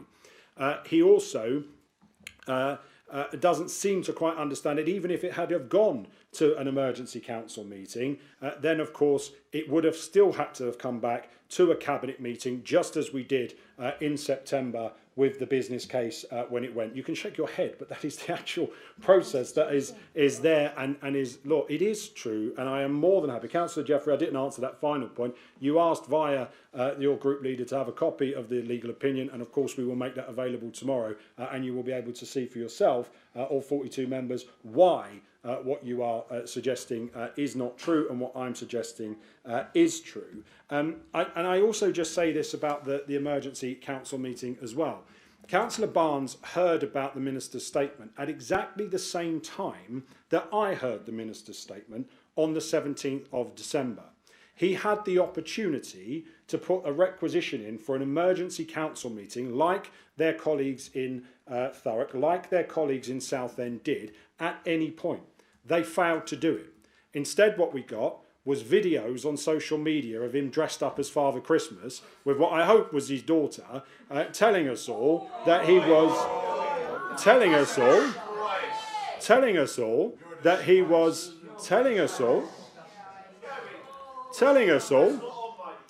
all that he was in favour of local government reorganisation. But what we don't know and what we haven't heard is the mendacity in which he comes to this council chamber. He talks about his petition, and he talks about how he's got all these people on his petition. He hasn't even got 50% of his group to sign his petition. He sent the whole thing to the chair of ONS, who's told us that 50% of his group haven't even signed it. And what's mendacious is the fact that he comes here tonight, he goes on social media, and he tells you that he wants elections to go ahead. And yet in the corridors out there, when he speaks privately to Labour councillors and to administration councillors, and when he plays football on a Tuesday night, he tells you he's desperate for the elections to be called off. That he doesn't want, that he knows half of his group are going to defect over to Reform, and that he wants the elections to be held off. And it gets worse. And it gets worse. Because every councillor in the room also knows that Councillor Barnes is in favour of the local plan. He's constantly telling us that we should be building houses. Every time there is a planning application that comes forward, he tells us privately that he wants to see the local plan go through. And yet he comes to planning meetings and he takes to social media to say that not a brick in Billericay will ever be built. And then it gets worse, because he's also mendacious about Richard Holden. Because he tells us that Richard Holden's a stand-up guy. At the same time, he tells us he voted for Alex Harrison to be the Member of Parliament. So you cannot believe a word that Andy Barnes says. You don't like it, but it's completely mendacious. And if I am wrong,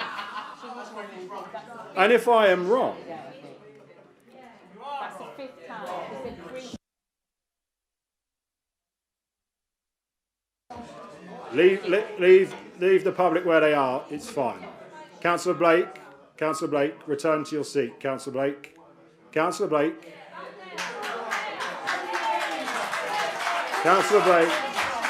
return to your seat. If councillors return to your seats, you are councillors. Listen, stop. If you carry on, Mr. Taylor, I will ask for you to be removed, right? Be respectful. Councillors,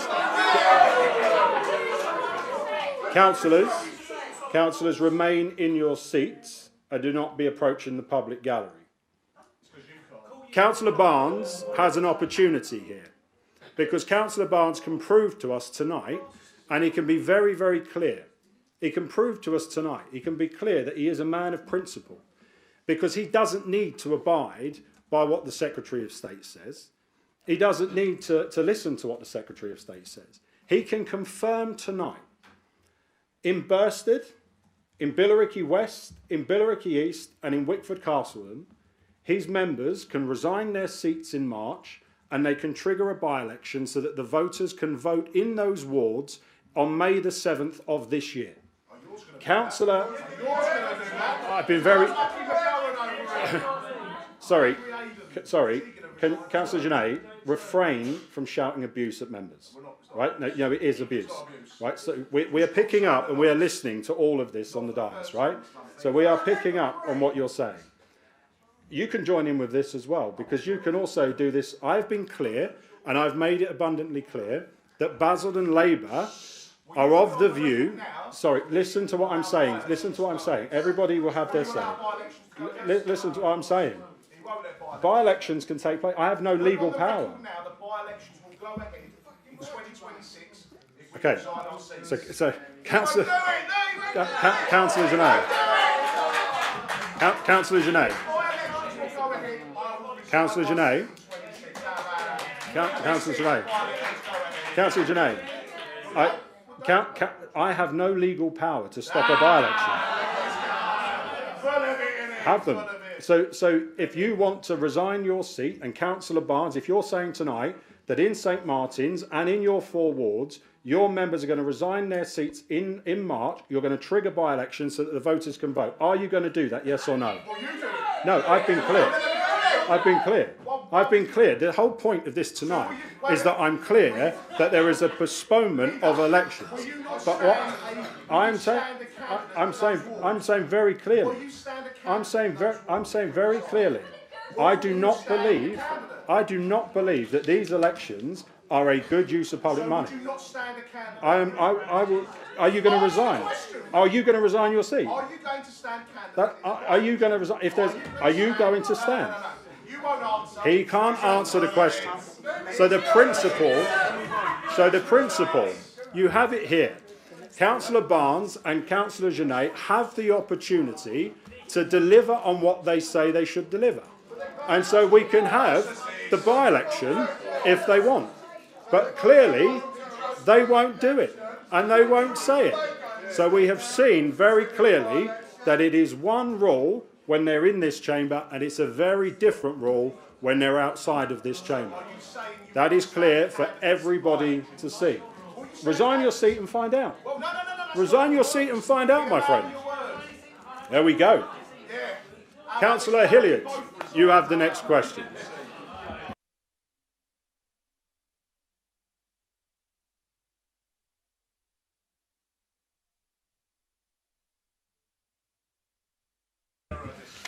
Thank you, Chair. How's Arsenal getting on, by the way? Does anyone know? Anyway, are you, Cabinet and officers, confident that the current programme plan with regards to LGR allows for a safe delivery if the elections go ahead in May 2027? Another question is, how will we ensure that democratic legitimacy is maintained during a period where elections may be delayed? What is the cost of diverting officer time to run 2026 elections? And also, what role do you see overview and scrutiny playing in holding the administration to account during LGR? Thank you. Thank you, Councillor Hilliard. Councillor Danny Lawrence.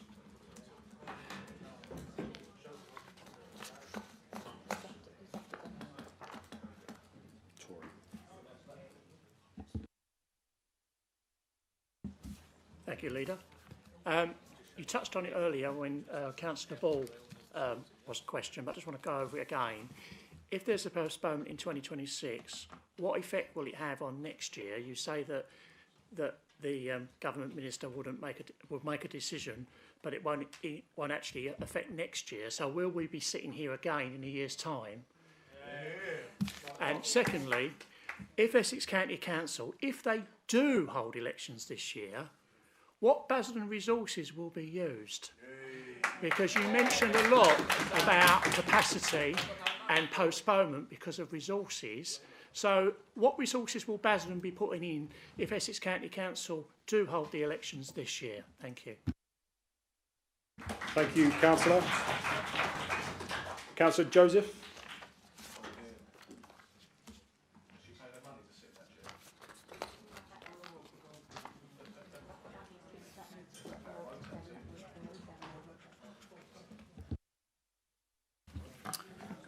Thank you. What is the likelihood of Basildon Council's interest being marginalised if we fall behind in the process of local government reorganisation? Thank you, Councillor. Go on, do it again, go on. I said, what is the likelihood of Basildon Council's interest being marginalised if we fall behind in the process of local government reorganisation? Okay, thank you, councillors. So, Councillor Hilliard, in terms of your first question around the programme plan, it is a very ambitious plan to get us to 2027. Members will be aware from when we did the all-member briefing back in September, when we took the business case forward to full council and then back to cabinet. We laid out what the timetable was, and it is a very, very ambitious timetable. Clearly, what will happen is that there will be an election in 2027 for the new councils. Vesting day for the new councils will be in April 2028. So the new councils, when they are elected from next year, will start making decisions about what those new authorities will be doing from day one. So the idea is that they hit the ground from day one. From our perspective, clearly part of the reason we are here and part of the report tonight is about capacity and about our ability to make the decisions needed. And there are a finite number of weeks in local government terms between now and March 2027 when we will have those all-out elections in the pre-election period in order to do it. In terms of democratic legitimacy on elections, clearly we will continue to have the meetings around cabinet, around full council, where motions can be presented and brought forward. Linked to that is what is in the report tonight around overview and scrutiny and the establishing of a working group on ONS. I know normally it's the opposition who ask for that stuff, but they haven't, so we've put that forward tonight so that we can have a working group eventually. So we now are going to get that up and running. It's up to the ONS Commission and the members who are on it to dictate who's on the working group and the terms of reference and the like, but it will hopefully get started pretty quickly so you can start scrutinising the work, particularly, I have to say, of the joint committee when that gets established in the next few weeks following the Secretary of State's decision around the configuration. In terms of the cost of time, one of the things that we haven't put in the report that we haven't been able to quantify in the time that we were given by the Secretary of State is around the cost of the consultancy support. So what we've been able to do is look at how much has been spent, which again the report alludes to, over the course of the last couple of months, and it does go north of the £1 million mark. It's a substantial amount of money that's being spent across the county of Essex. We were grateful that the government gave us some of the capacity funding, around £500,000 of that in capacity funding to help us to deliver the business cases, but clearly we're now getting to the point where we are actually going to be redesigning adult social care, children's services, all of those things. That will be a much more resource intensive proposition as well. Councillor Lawrence, I repeat, sorry to repeat myself, but I repeat the line that it's only for 12 months, so book a date in your diaries. We could all be back here again in 12 months if everyone's up for it. No, me neither. But nonetheless, the law and the statute says very clearly that it is only for a 12-month period. In terms of Basildon resources, again, what I would urge people to do is not just think about this in respect of one day in time, one day on the 7th of May. It is about the months that lead up to those elections, and to kind of, not to put too finite a point on it, but if we think about things that our elections teams, for example, are going to be doing over the course of the next few weeks and months, they've got to obviously prepare for these entirely new councils where the boundaries are not even known yet as to what the configuration is going to be, whether it's a 3, 4 or 5 model. They then need to work out what the polling districts are going to be, where the polling stations are going to be for those new places. They're going to have to work with the Boundary Commission and Parliament in order to get the new boundaries drawn for the wards as well as for the boroughs. Then there is the whole merger of the data around the electoral register, cleansing that data as well, which needs to go ahead. The voter registration, that will be part of it, as well as, I say, postal proxy voting, and making sure that all of the things that you would have for a routine election are in place. So it isn't just about what happens on one day. There is a significant amount of work that goes into it. In terms of Councillor Joseph's question around will we be marginalised if we fall behind, well, we fought really, really hard as a county of Essex, and I give colleagues who preceded me credit for that because they were working on the devolution. They couldn't quite get the devolution settlement over the line at the end of the last government, but we've picked that up. The new government has put its shoulder behind it, and we've been able to get ourselves to a position where Essex is on the devolution priority programme. And if you think about some of the other counties, like Kent, for example, over the water, they were not on the devolution priority programme. And I know that was a source of frustration to lots of the councils in Kent. And the prize, yes, is around the creation of the strategic authority to get a settlement out of government that will give us, in the region of £30–35 million a year, every year for 30 years, whatever it might be. That's not official, but it's the kind of thing that you see happen in other combined authorities around the country. That's a big prize for things like A127 infrastructure, A12 infrastructure, which is what the strategic authority will be focusing on primarily. So from our perspective, it's good we're on the devolution priority programme. We need to stay on it and we need to deliver it. And with the timetables that the government have put forward, we're only a year away from being able to get that over the line as well. So thank you for your question. I know I said we were going to pause for a break at 9:30. I'll take the temperature of members. Do members want to pause? Do you want to have a comfort break? Yeah, we'll take 10 minutes. Is that a consensus in the room? Okay, in which case we'll come back at 1:45. Thank you.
Okay, can I ask members and members of the public to resume their seats so we can get going again, please?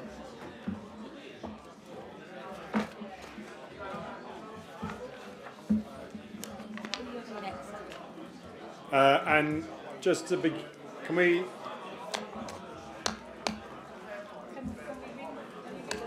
the bell? Yeah, no bell. Yeah, there is the bell right there. It doesn't go matter, on? Chloe, we're just going to sit down. So that bell gives them 5 minutes to get back. We don't want them to get 5 minutes, we're going to sit down. Okay, are we still webcast? Where is all? Sandy, what do you need? Do you need more paper? Do you want some more paper again? No? You good? Okay, thank you, members. Members of the public, if we can resume our seats, please. We're going to start our meeting again. It'll be Councillor Moore to ask the first question.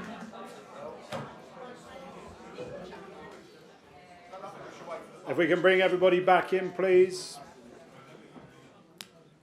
Thank you. Chloe, are we back on? Okay. Richard, just wait 1 minute while we just get everybody back.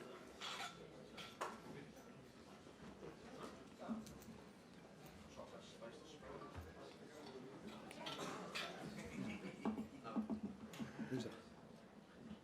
No, back is good. I'm just coming back in.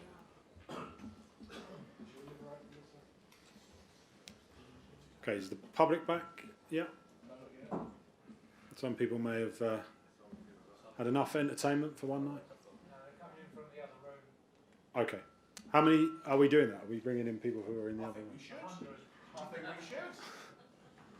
How many seats are up there available? Yeah, Aaron's looking at it, Okay. Gavin. All right. All right. Well, we'll wait 1 more minute while we bring people from the overflow room into the chamber.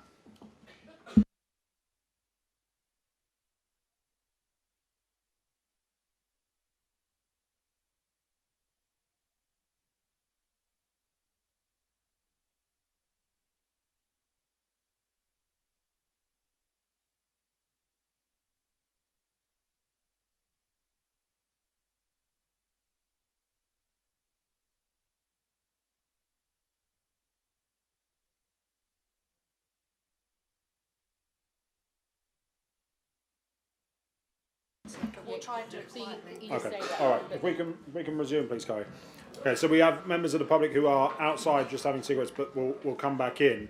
We're going to make a start, and then our colleagues here will be able to fill the gaps as we go. So we're going to resume with members' questions, and Councillor Moore has the first question. Thank you very much, Leader. First of all, I would like to say, as an Essex County Councillor, that Kevin Bentley, the leader of Essex, categorically stated at the council meeting held on December the 9th that the ECC election would go ahead in May 2026.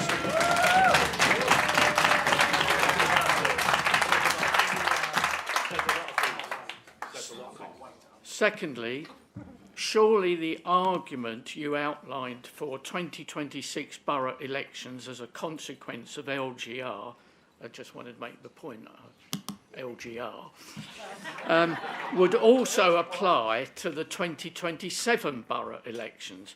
For those borough councillors that are up for election in 2027, surely running borough council elections in every ward in 2027 to a council that will be abolished in 12 months would be a waste of money.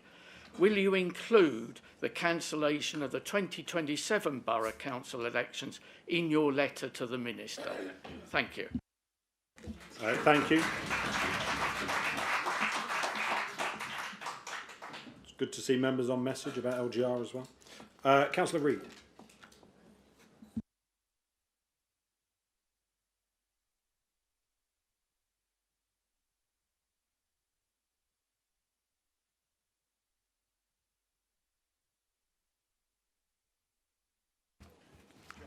Thank you, Chair. Given that the new authorities will be taking on adult and children's social care responsibilities for the first time, areas that require significant officer capacity, specialist planning and careful risk management, how should we balance the demand for officer time between developing these critical strategies and delivering a full election cycle in 2026, especially when all-out elections are already scheduled for 2027? Thank you, Councillor. And the third councillor in this tranche is Councillor Schrader.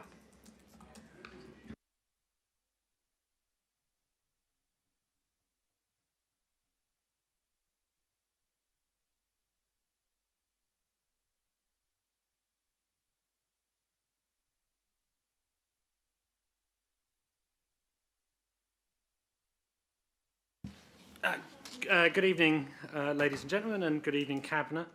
I've got a couple of questions I would like to put to you, but before I do, as you know, I'm a helpful sort of chap. In reference to the question that was asked by Councillor Baggott and the term limits of sitting councillors, you and the relevant officers may wish to acquaint yourselves with the Basildon Electoral Changes Order of 2023, which was enacted by Parliament ahead of the all-in, all-out election in 2024. That document is very, very clear that those councillors who come third in their respective wards are elected to a 2-year term, and those who come second, a 3-year term. Only those who came first and topped the ballot get the full 4-year term. So I think you described it as an anomaly of the thirds system.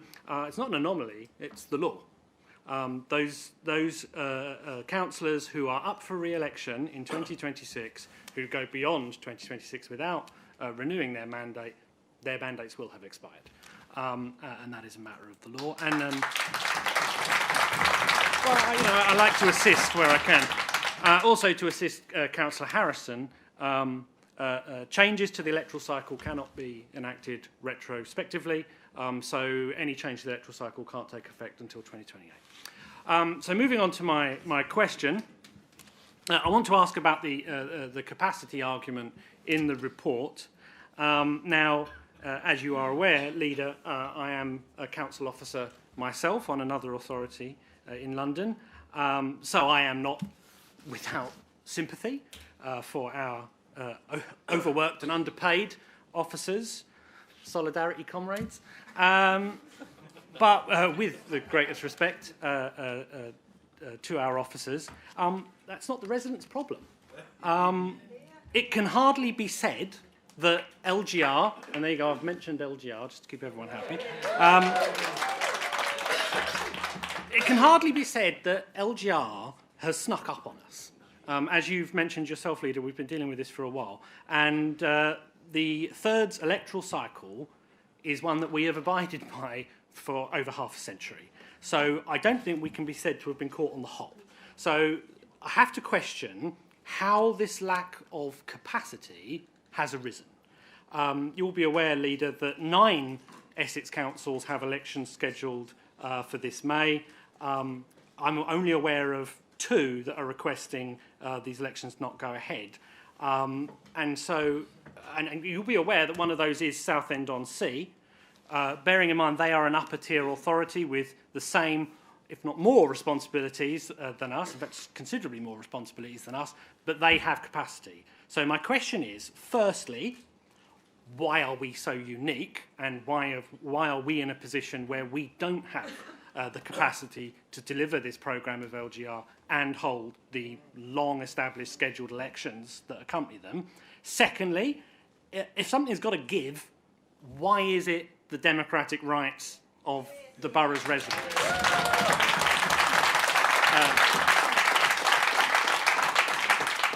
Rather than, say, off the top of my head, the arena boondoggle.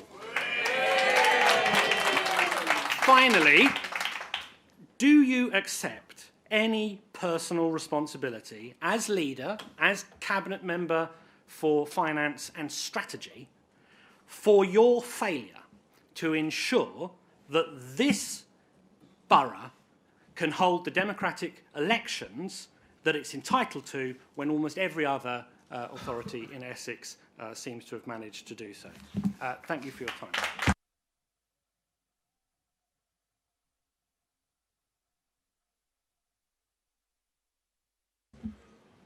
Okay. Councillor Moore asked about the 2027 elections. The answer is to your question is no. I won't be including 2027 in the letter to the government because that is not what I've been asked to do. I've been asked to make a representation about the 2026 elections, and the law is very clear that Secretaries of State can only postpone for 1 year at a time. I know that last year in the County Council motion it had the word initially in the recommendation that was passed, but it is always the case that it is only for 12 months, so that is why I won't be doing that. Councillor Reid, as a County Council member as well, is right to highlight the issues around adults and children's social care and the risk management. One of the things that went into the business case was looking at how adults and children's social care could be disaggregated from the county into some of those other areas. The county actually currently runs a 5 model across the county of Essex in the social care service, which again lends itself broadly to the footprints that we have spoken about in the business case that went to government in September.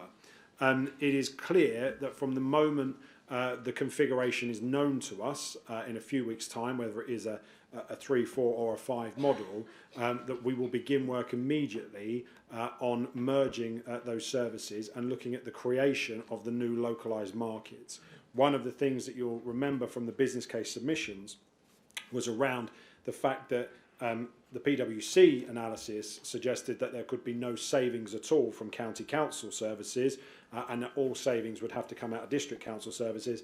The 5 model supported by Grant Thornton actually suggested that within the county of Essex we could be saving around £100 million a year in South West Essex if we was to redesign adults and children's social care in a different way through the creation of localised markets and different offers. So our staff and the way in which we're going to start doing that will begin in earnest now.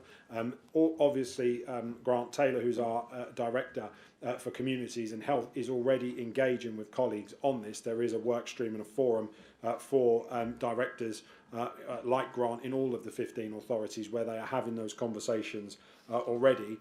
But that's the phase we're in now. We're in the phase of starting to design all of those services, to think about TUPE, to think about the staff that will be coming across and who they're going to be working for, to think about training needs, to think about employment and skills gaps, all of those things. And clearly adults, as I said at the beginning, was dismissed slightly, adults and children's social care are not just the biggest cost centre for unitary authorities, they are the most important in terms of risk. And the statutory obligations that are on councils around adults and children's social services. I think actually it was just a few weeks ago that a county councillor, John Spence, actually found himself talking about councillors being untested and the risk that imposed in adults and children's social care. So that was a Conservative colleague who was saying that. I wouldn't go as far as that in terms of the question you've asked me because it relates to our staff, but that's critically important for us. Councillor Schrader made a number of points. He essentially described the third system to us in law. I'm not sure. Are you actually a lawyer, Councillor Schrader? Are you legally trained? No, I didn't think so.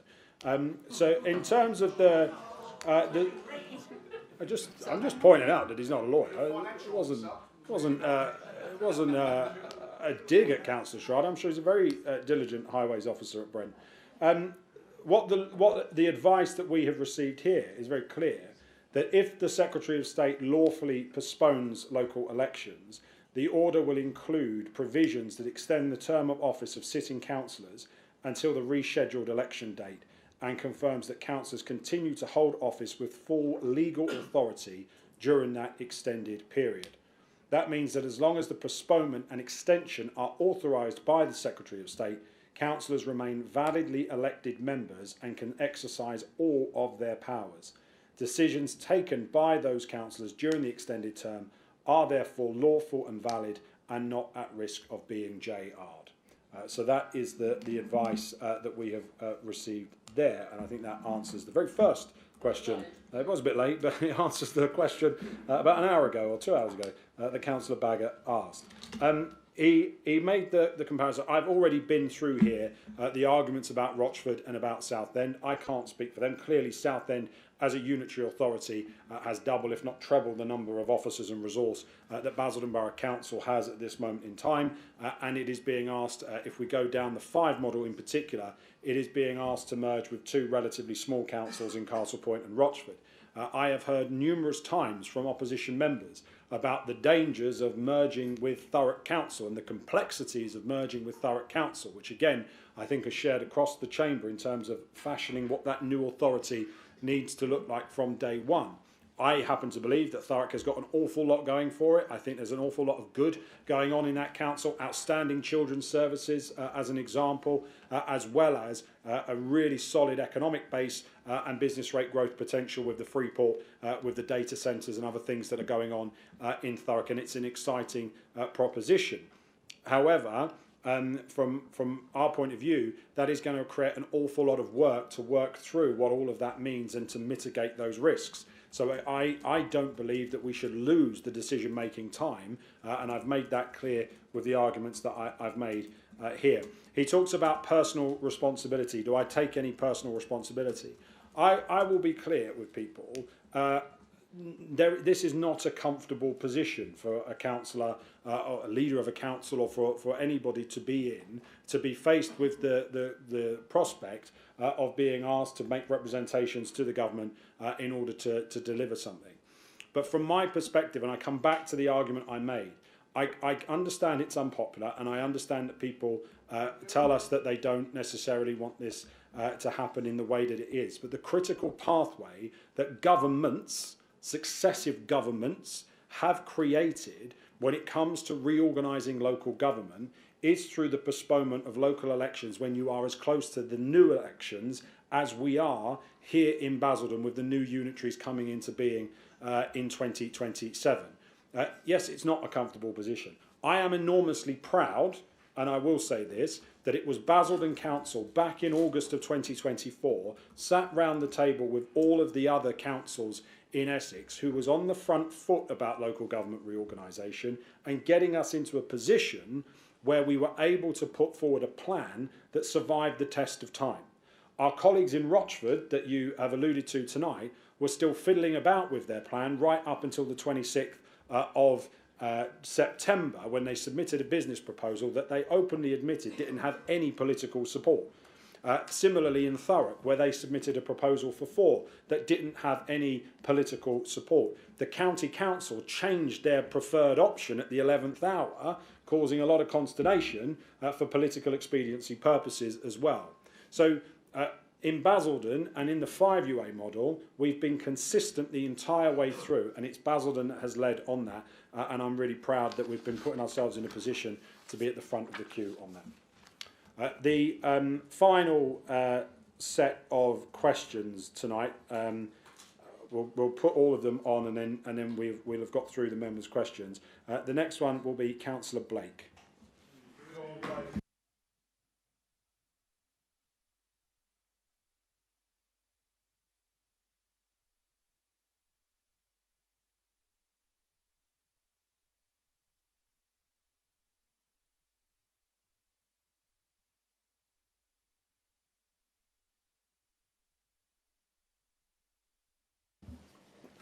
Thank you. Yeah, first of all, I'm in favour of LGR, not the proposal that you put forward, but I'm in favour of the LGR. So I'll have a round of applause to mention LGR. Thank you. Some of this comes down to cost and capability, and what I would like to clear up, we don't want to cost the council money, never do want to cost the council money. However, was it not you that, having got elected for Pitsea, but successfully, I hasten to add, and then realising you was no longer in control of the council, within a couple of weeks you resigned, stood down. Thank goodness for that, because we actually had Stuart Turson, absolutely brilliant councillor, to take over.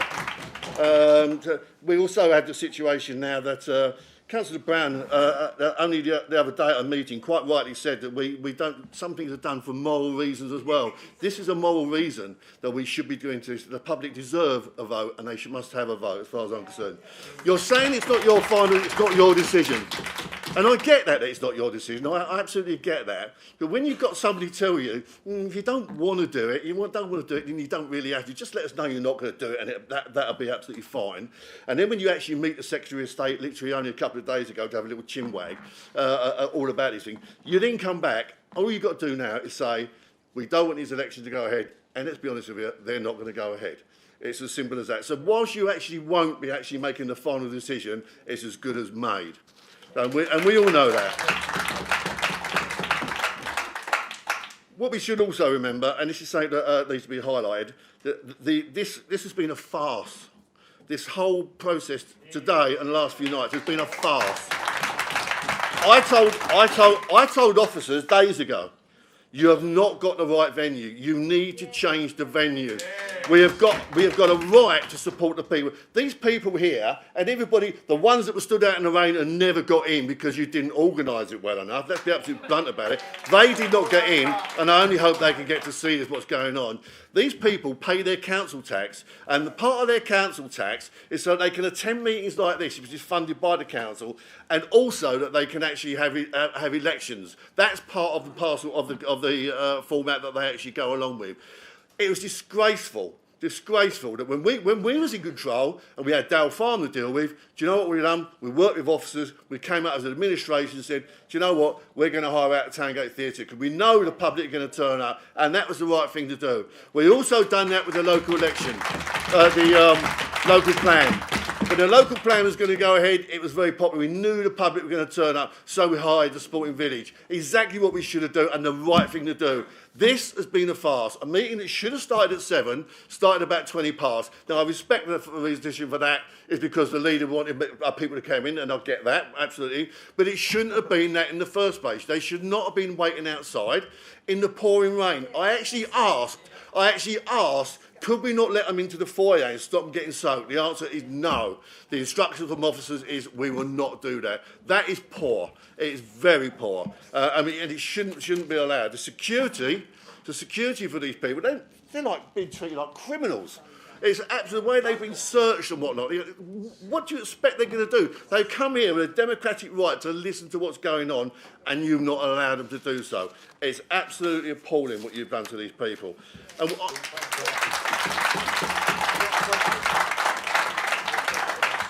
on another issue, we talk about responding to people. I have had sadly, that I've had an email from a female resident who contacted the female councillors on the cabinet, okay, and she said mother to mother. She actually worded it mother to mother because she wanted to tell them that women fought for the right, they died for the right to vote, and you were stopping it. Not one of you, up until yesterday, had even bothered to respond. That's how seriously you're taking it. It is wrong. You're not taking the people seriously. You've never taken it seriously enough. These people behind us absolutely demand that we have elections. Now, I'm going to be honest with you. I'm up for grabs. In Bursted, I'm up for grabs. And I've got no problem fighting Bursted. If I lose, I lose. But it's a democratic right. Don't interrupt me when I'm speaking. I don't interrupt you to button it. But I won't be interrupted like that. So as far as I'm concerned, I have no problem being defeated I've got no problem being defeated at the ballot box because that is what I'm there for. I'm there to represent. If I'm not done a good, back me or sack me as far as I'm concerned. But I'm absolutely, and the people at Bursted will back me rather than sack me, and I'm happy to fight my corner. But it's an absolute disgrace the way you've actually treated the people of this, especially when you was informed by myself that the capacity was not going to be good enough. Thank you.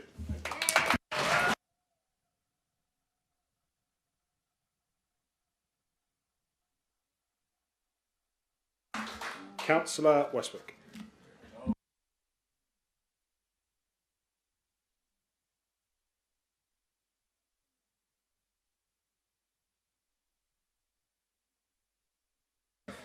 Thank you very much, Chair.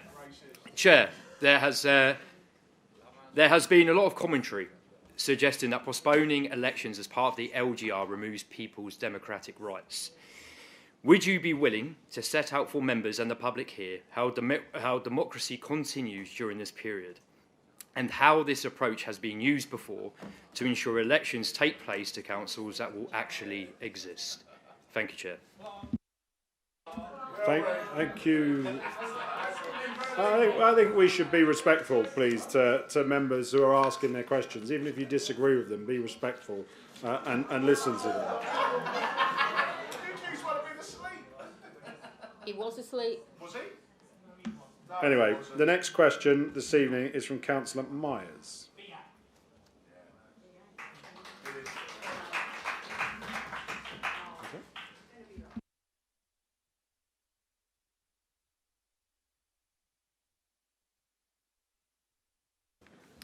Thank you, Chair, and thank you very much to the members of the public who turned up tonight, standing outside in the pouring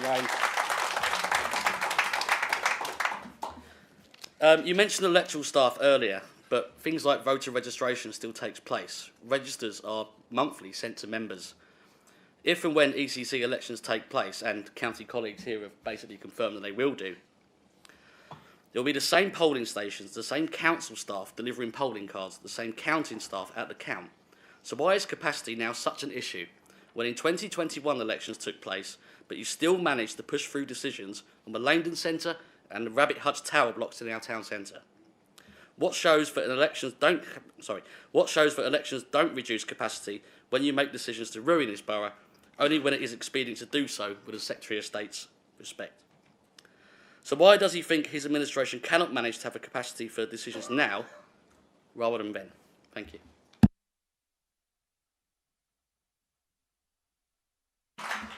Okay, I'll answer those three and then we'll take the final two that we have. So in respect of Councillor Blake and the point, I think it was a point really, that he made there, I firstly point out, again, joining with other members, I will say this at the end as well, but it is a good thing to see so many members of the public turn up to our council meetings. It's a good thing. And we've had around 20 people next door in the overflow room as well. But I will be clear, every single person who wanted to get in got in. And we did. People who decided that they didn't want to stay because they didn't want to because they knew they weren't going to be in the council chamber, decided to leave. But people who wanted to get in, that's the information. That is the information that I've been provided here this evening. Excuse me. Right, we're not having a debate with you, right?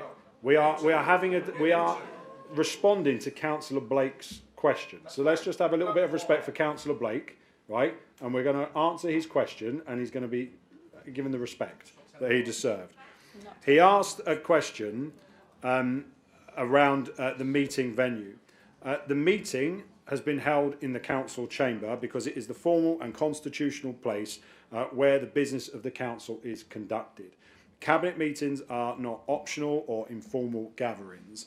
I would say that when he suggests that there is a comparison with Dow Farm or with the local plan, he omits to suggest that actually at that time we did not have the webcasting service, we did not have the streaming service, and we did not have this council chamber. We had a room that was divided up into tables and chairs at the back. The council meeting now is far more accessible than it has ever been before. Well, yes, because we have hundreds of people watching the council meetings online every single day.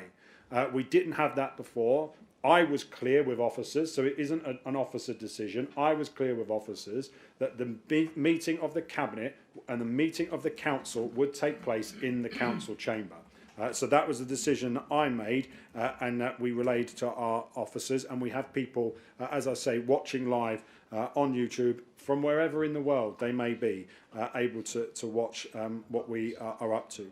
Councillor Westwick talked about democracy. I think hopefully I may have answered that question earlier on when I talked about how obviously we will have things like the ONS Scrutiny Commission. We will also have regular updates at Cabinet and at full council as we move through, as well as the joint committee, which will enable us to be able to take things forward. And of course, we are preparing for the biggest set of elections in Essex in 2027, when we will have all-out elections, and every single councillor across the county of Essex, in whatever configuration, with however many councillors there will be less councillors than there are now by at least, I hope, 50%, and therefore we will be able to be voted in accordingly.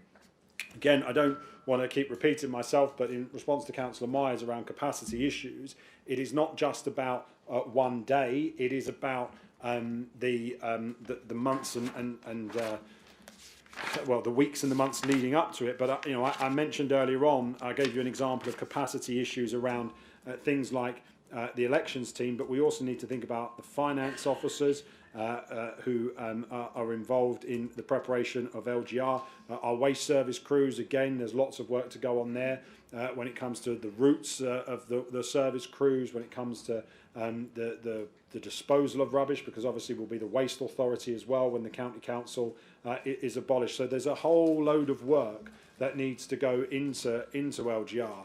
And you know, I do note that the capacity issue question has only really stemmed and streamed from that one particular day on May the 7th this year. There hasn't really been an engagement in the debate and the argument about capacity moving forward across all of the different service areas, getting the council prepared and ready going into that new authority when it is elected in May 2027. The final two speakers that I have this evening is Councillor Sargent, and then it will be.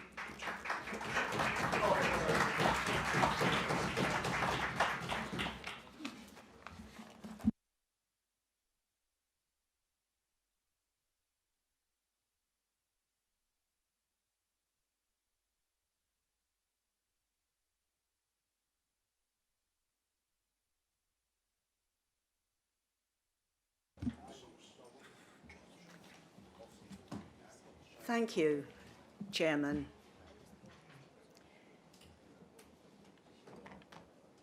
I'm quite appalled by the meeting this evening, because we don't often get members of the public to attend, and speaking to them during the break.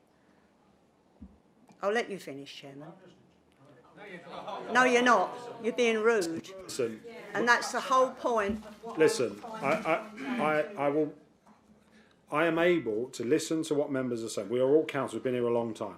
I am able to listen to what you're saying, as well as make clear that we are moving the meeting on in another direction as well. So I am listening to what you're saying. Please continue with your question. We don't need any more heckling from the public gallery. Let's hear Councillor Sargent.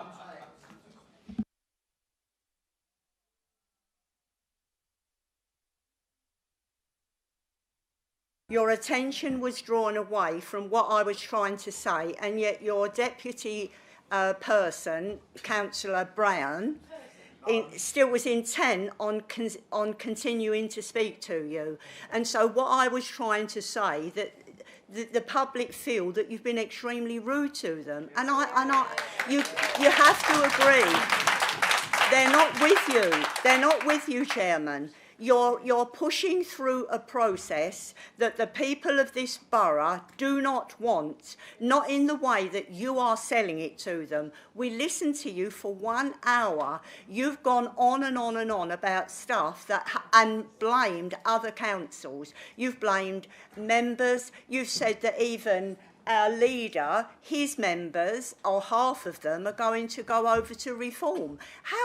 Why is that relevant this evening? Because you're saying that LGR, which it is, should be the uppermost in the discussions that we are here tonight speaking about. But you've been going off about everything else and concentrating on just what you want to do with the LGR. We live in a democratic country and hold elections to give residents the choice via the ballot box to determine who runs LGR in this council. Residents' interest in LGR is very high, and they are calling for elections this year. Why are you not taking on board what they are telling you, that they want the elections this year? That's question one. parish elections are going ahead this year. And if there are no borough elections, what will the cost be to those parishes who may not have the funding in reserves to afford those elections, those parish elections? And my final question is, are you afraid that if elections are held, the Labour group will lose as indicated in your preamble?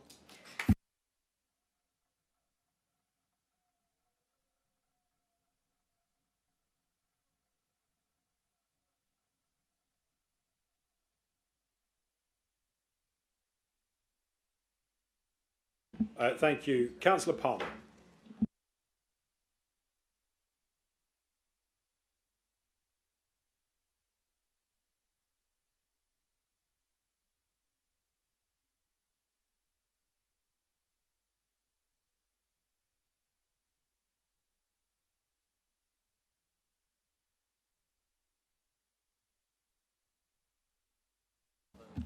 Thank you, Leader.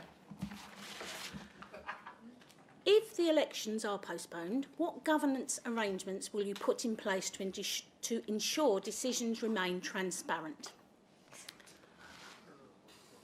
When will you bring forward proposals for joint committee or shadow governance arrangements? And finally, how will non-executive and opposition councillors continue to influence decision-making during the transition? Thank you.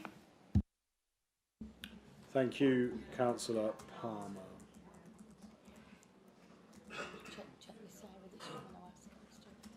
Okay, before I conclude, can I just check, because Councillor Shields, you indicated at the beginning you did want to speak, but you don't want to speak now, no?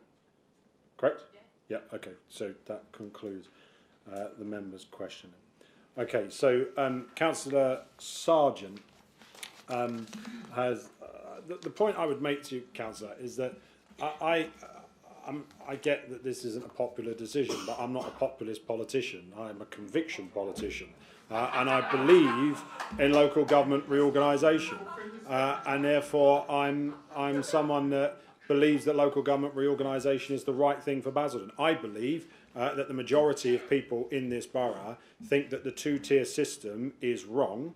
I think that the majority of people in this borough think that the way in which we go about conducting the governance arrangements in this county and in this borough is inefficient, and it leads to poor outcomes in Basildon. And therefore, this administration was elected in 2024. All Labour councillors on our election literature made it very clear we were in favour of LGR. We were in favour of getting Basildon out of Essex County Council. We are delivering on that. The critical path to doing that, as established by governments, past and present, is through the process that we've outlined here today. And so I understand that people might not like it and they might want to disagree with it, but I genuinely believe that at the end of this, we will have a council that is fit for purpose and that is more responsive, more accountable to the public and to our local businesses. Just yesterday, I was with around 80 of our local businesses in the borough at the Holiday Inn, and they were telling us very clearly that they believe that local government reorganisation is the right thing. That it is a nightmare for their businesses to have to be dealing, whether it is in planning applications or if it's New Holland and they're trying to get extensions to the 127 and increase capacity on the road network. It's a nightmare having to deal with all of those different government bodies. So again, the political motivation, as you asked, is solely about delivering local government reorganisation. I am pleased tonight that members opposite are coming up here and one after the other are mentioning LGR. It has been conspicuous in its absence on social media posts for the last 3 weeks, where nobody has even mentioned the letters LGR. Councillor Barnes earlier referred to a letter that he wrote to me on the 22nd of December. He wrote me a letter about elections that forgot to use the letters LGR. But now, clearly, I think we've established tonight, through the questions and answers, that the reasons we are here and why we are taking the decision we are, and the rationale as laid out, whether you like it or not, whether you agree with it or disagree with it, it is a consequence of the decision by the government to deliver devolution through local government reorganisation. And that is what we're mandated to do. On Councillor Palmer's point, I just say again, that the government's arrangement, parish elections I'll have to come back to. We have a local council liaison committee meeting, I think, on the 20th of January, so we can come back to you on the point that you raised there, because I don't have that information to hand right now. On Councillor Palmer's questions, again, I think part of the recommendations in the Cabinet report tonight is around the creation of the joint committee governance. It's around the creation of the ONS working group to be able to scrutinise what we are doing. I think if you think about the last joint committee that this council signed up to and was part of, it was a cellar that both myself and Councillor Baggott used to be a part of. Those joint committees are held in public forums like this. So they are meetings in public where members of the public can attend, where there are published agendas and minutes. Again, we'll be able to take people through those joint committees when they are established. And of course, members are always open to influencing the decision-making process. I know Councillor Blake earlier on said that because I had a chinwag with the Secretary of State, it must be a done deal. I wish life was that easy and that I was that influential. That I could just have chinwags with Cabinet Secretaries of State and get what I want for Basildon, but that is not always the way. Members, I thank you for your questions this evening. Is there any member of the Cabinet that wishes to speak as well? Because it is, after all, a Cabinet meeting, and clearly I've covered a lot of ground tonight, so we might not need to do that. Exactly. You need to say LGR. Councillor Smith, do you wish to speak? Yeah, I just want to put something on the record because I'm going to be a bit of a rebel tonight, but that's nothing new. I fully support the abolishment of Essex County Council. I speak as a county councillor. I'm a bit like one of these Euro MPs that went to the European Parliament. Vote for me, because I will sack myself and get Basildon or Britain out of the year. I see the same with County Hall. It does not work. And I'll give you a today example. So they said to us county councillors in the autumn, nominate something in your area that we spend £5,000 on. So I wrote to them saying, yes, we need some more trees. It fits the criteria of the request. They wrote to me yesterday saying, we need to know exactly where the trees are going to go to stop corruption. So I wrote to our officers, and our officers went, we can't answer that question because we're doing a full tree review under Councillor McGovern's stewardship. So that £5,000 that Basildon has given County Hall will take allocated from me because they think the leadership of Basildon Council, which would include myself as a member of the Cabinet, are running some dodgy cartel. Whereas a unitary authority, any sort of silliness from officers, members can pull up, whoever's in charge of this council. When Andrew Baggott was the leader of the council, with Kevin Blake as his deputy, if we ever had any silliness like that, they would have had a sensible conversation, and the officer went, yeah, fair point, we have the Audit and Risk Committee, and that could have scrutinised it. But as a member who sits on the local highways panel, I absolutely cringe when these officers come back with a road safety scheme. I'll give an example. In my division, my ward, Vange Primary School, it desperately needs a traffic light controlled crossing. So they have spent thousands of taxpayers' money on faux design costs, and they've come back and went, can't do that, it's not wide enough, the road, to put a traffic light controlled crossing. So the sooner we are free, the better. So I am disagreeing with this because I personally think the shadow election should have been this May. The leader's proposal was straightforward and common sense. It's not his fault that the Whitehall civil servants take too long to look at common sense. Because if anyone's seen the County Council's 3 city proposals, our town hall in Southend, the other town hall in Chelmsford and the other town hall in Colchester, all because they're cities, it's for the birds, it's barking mad.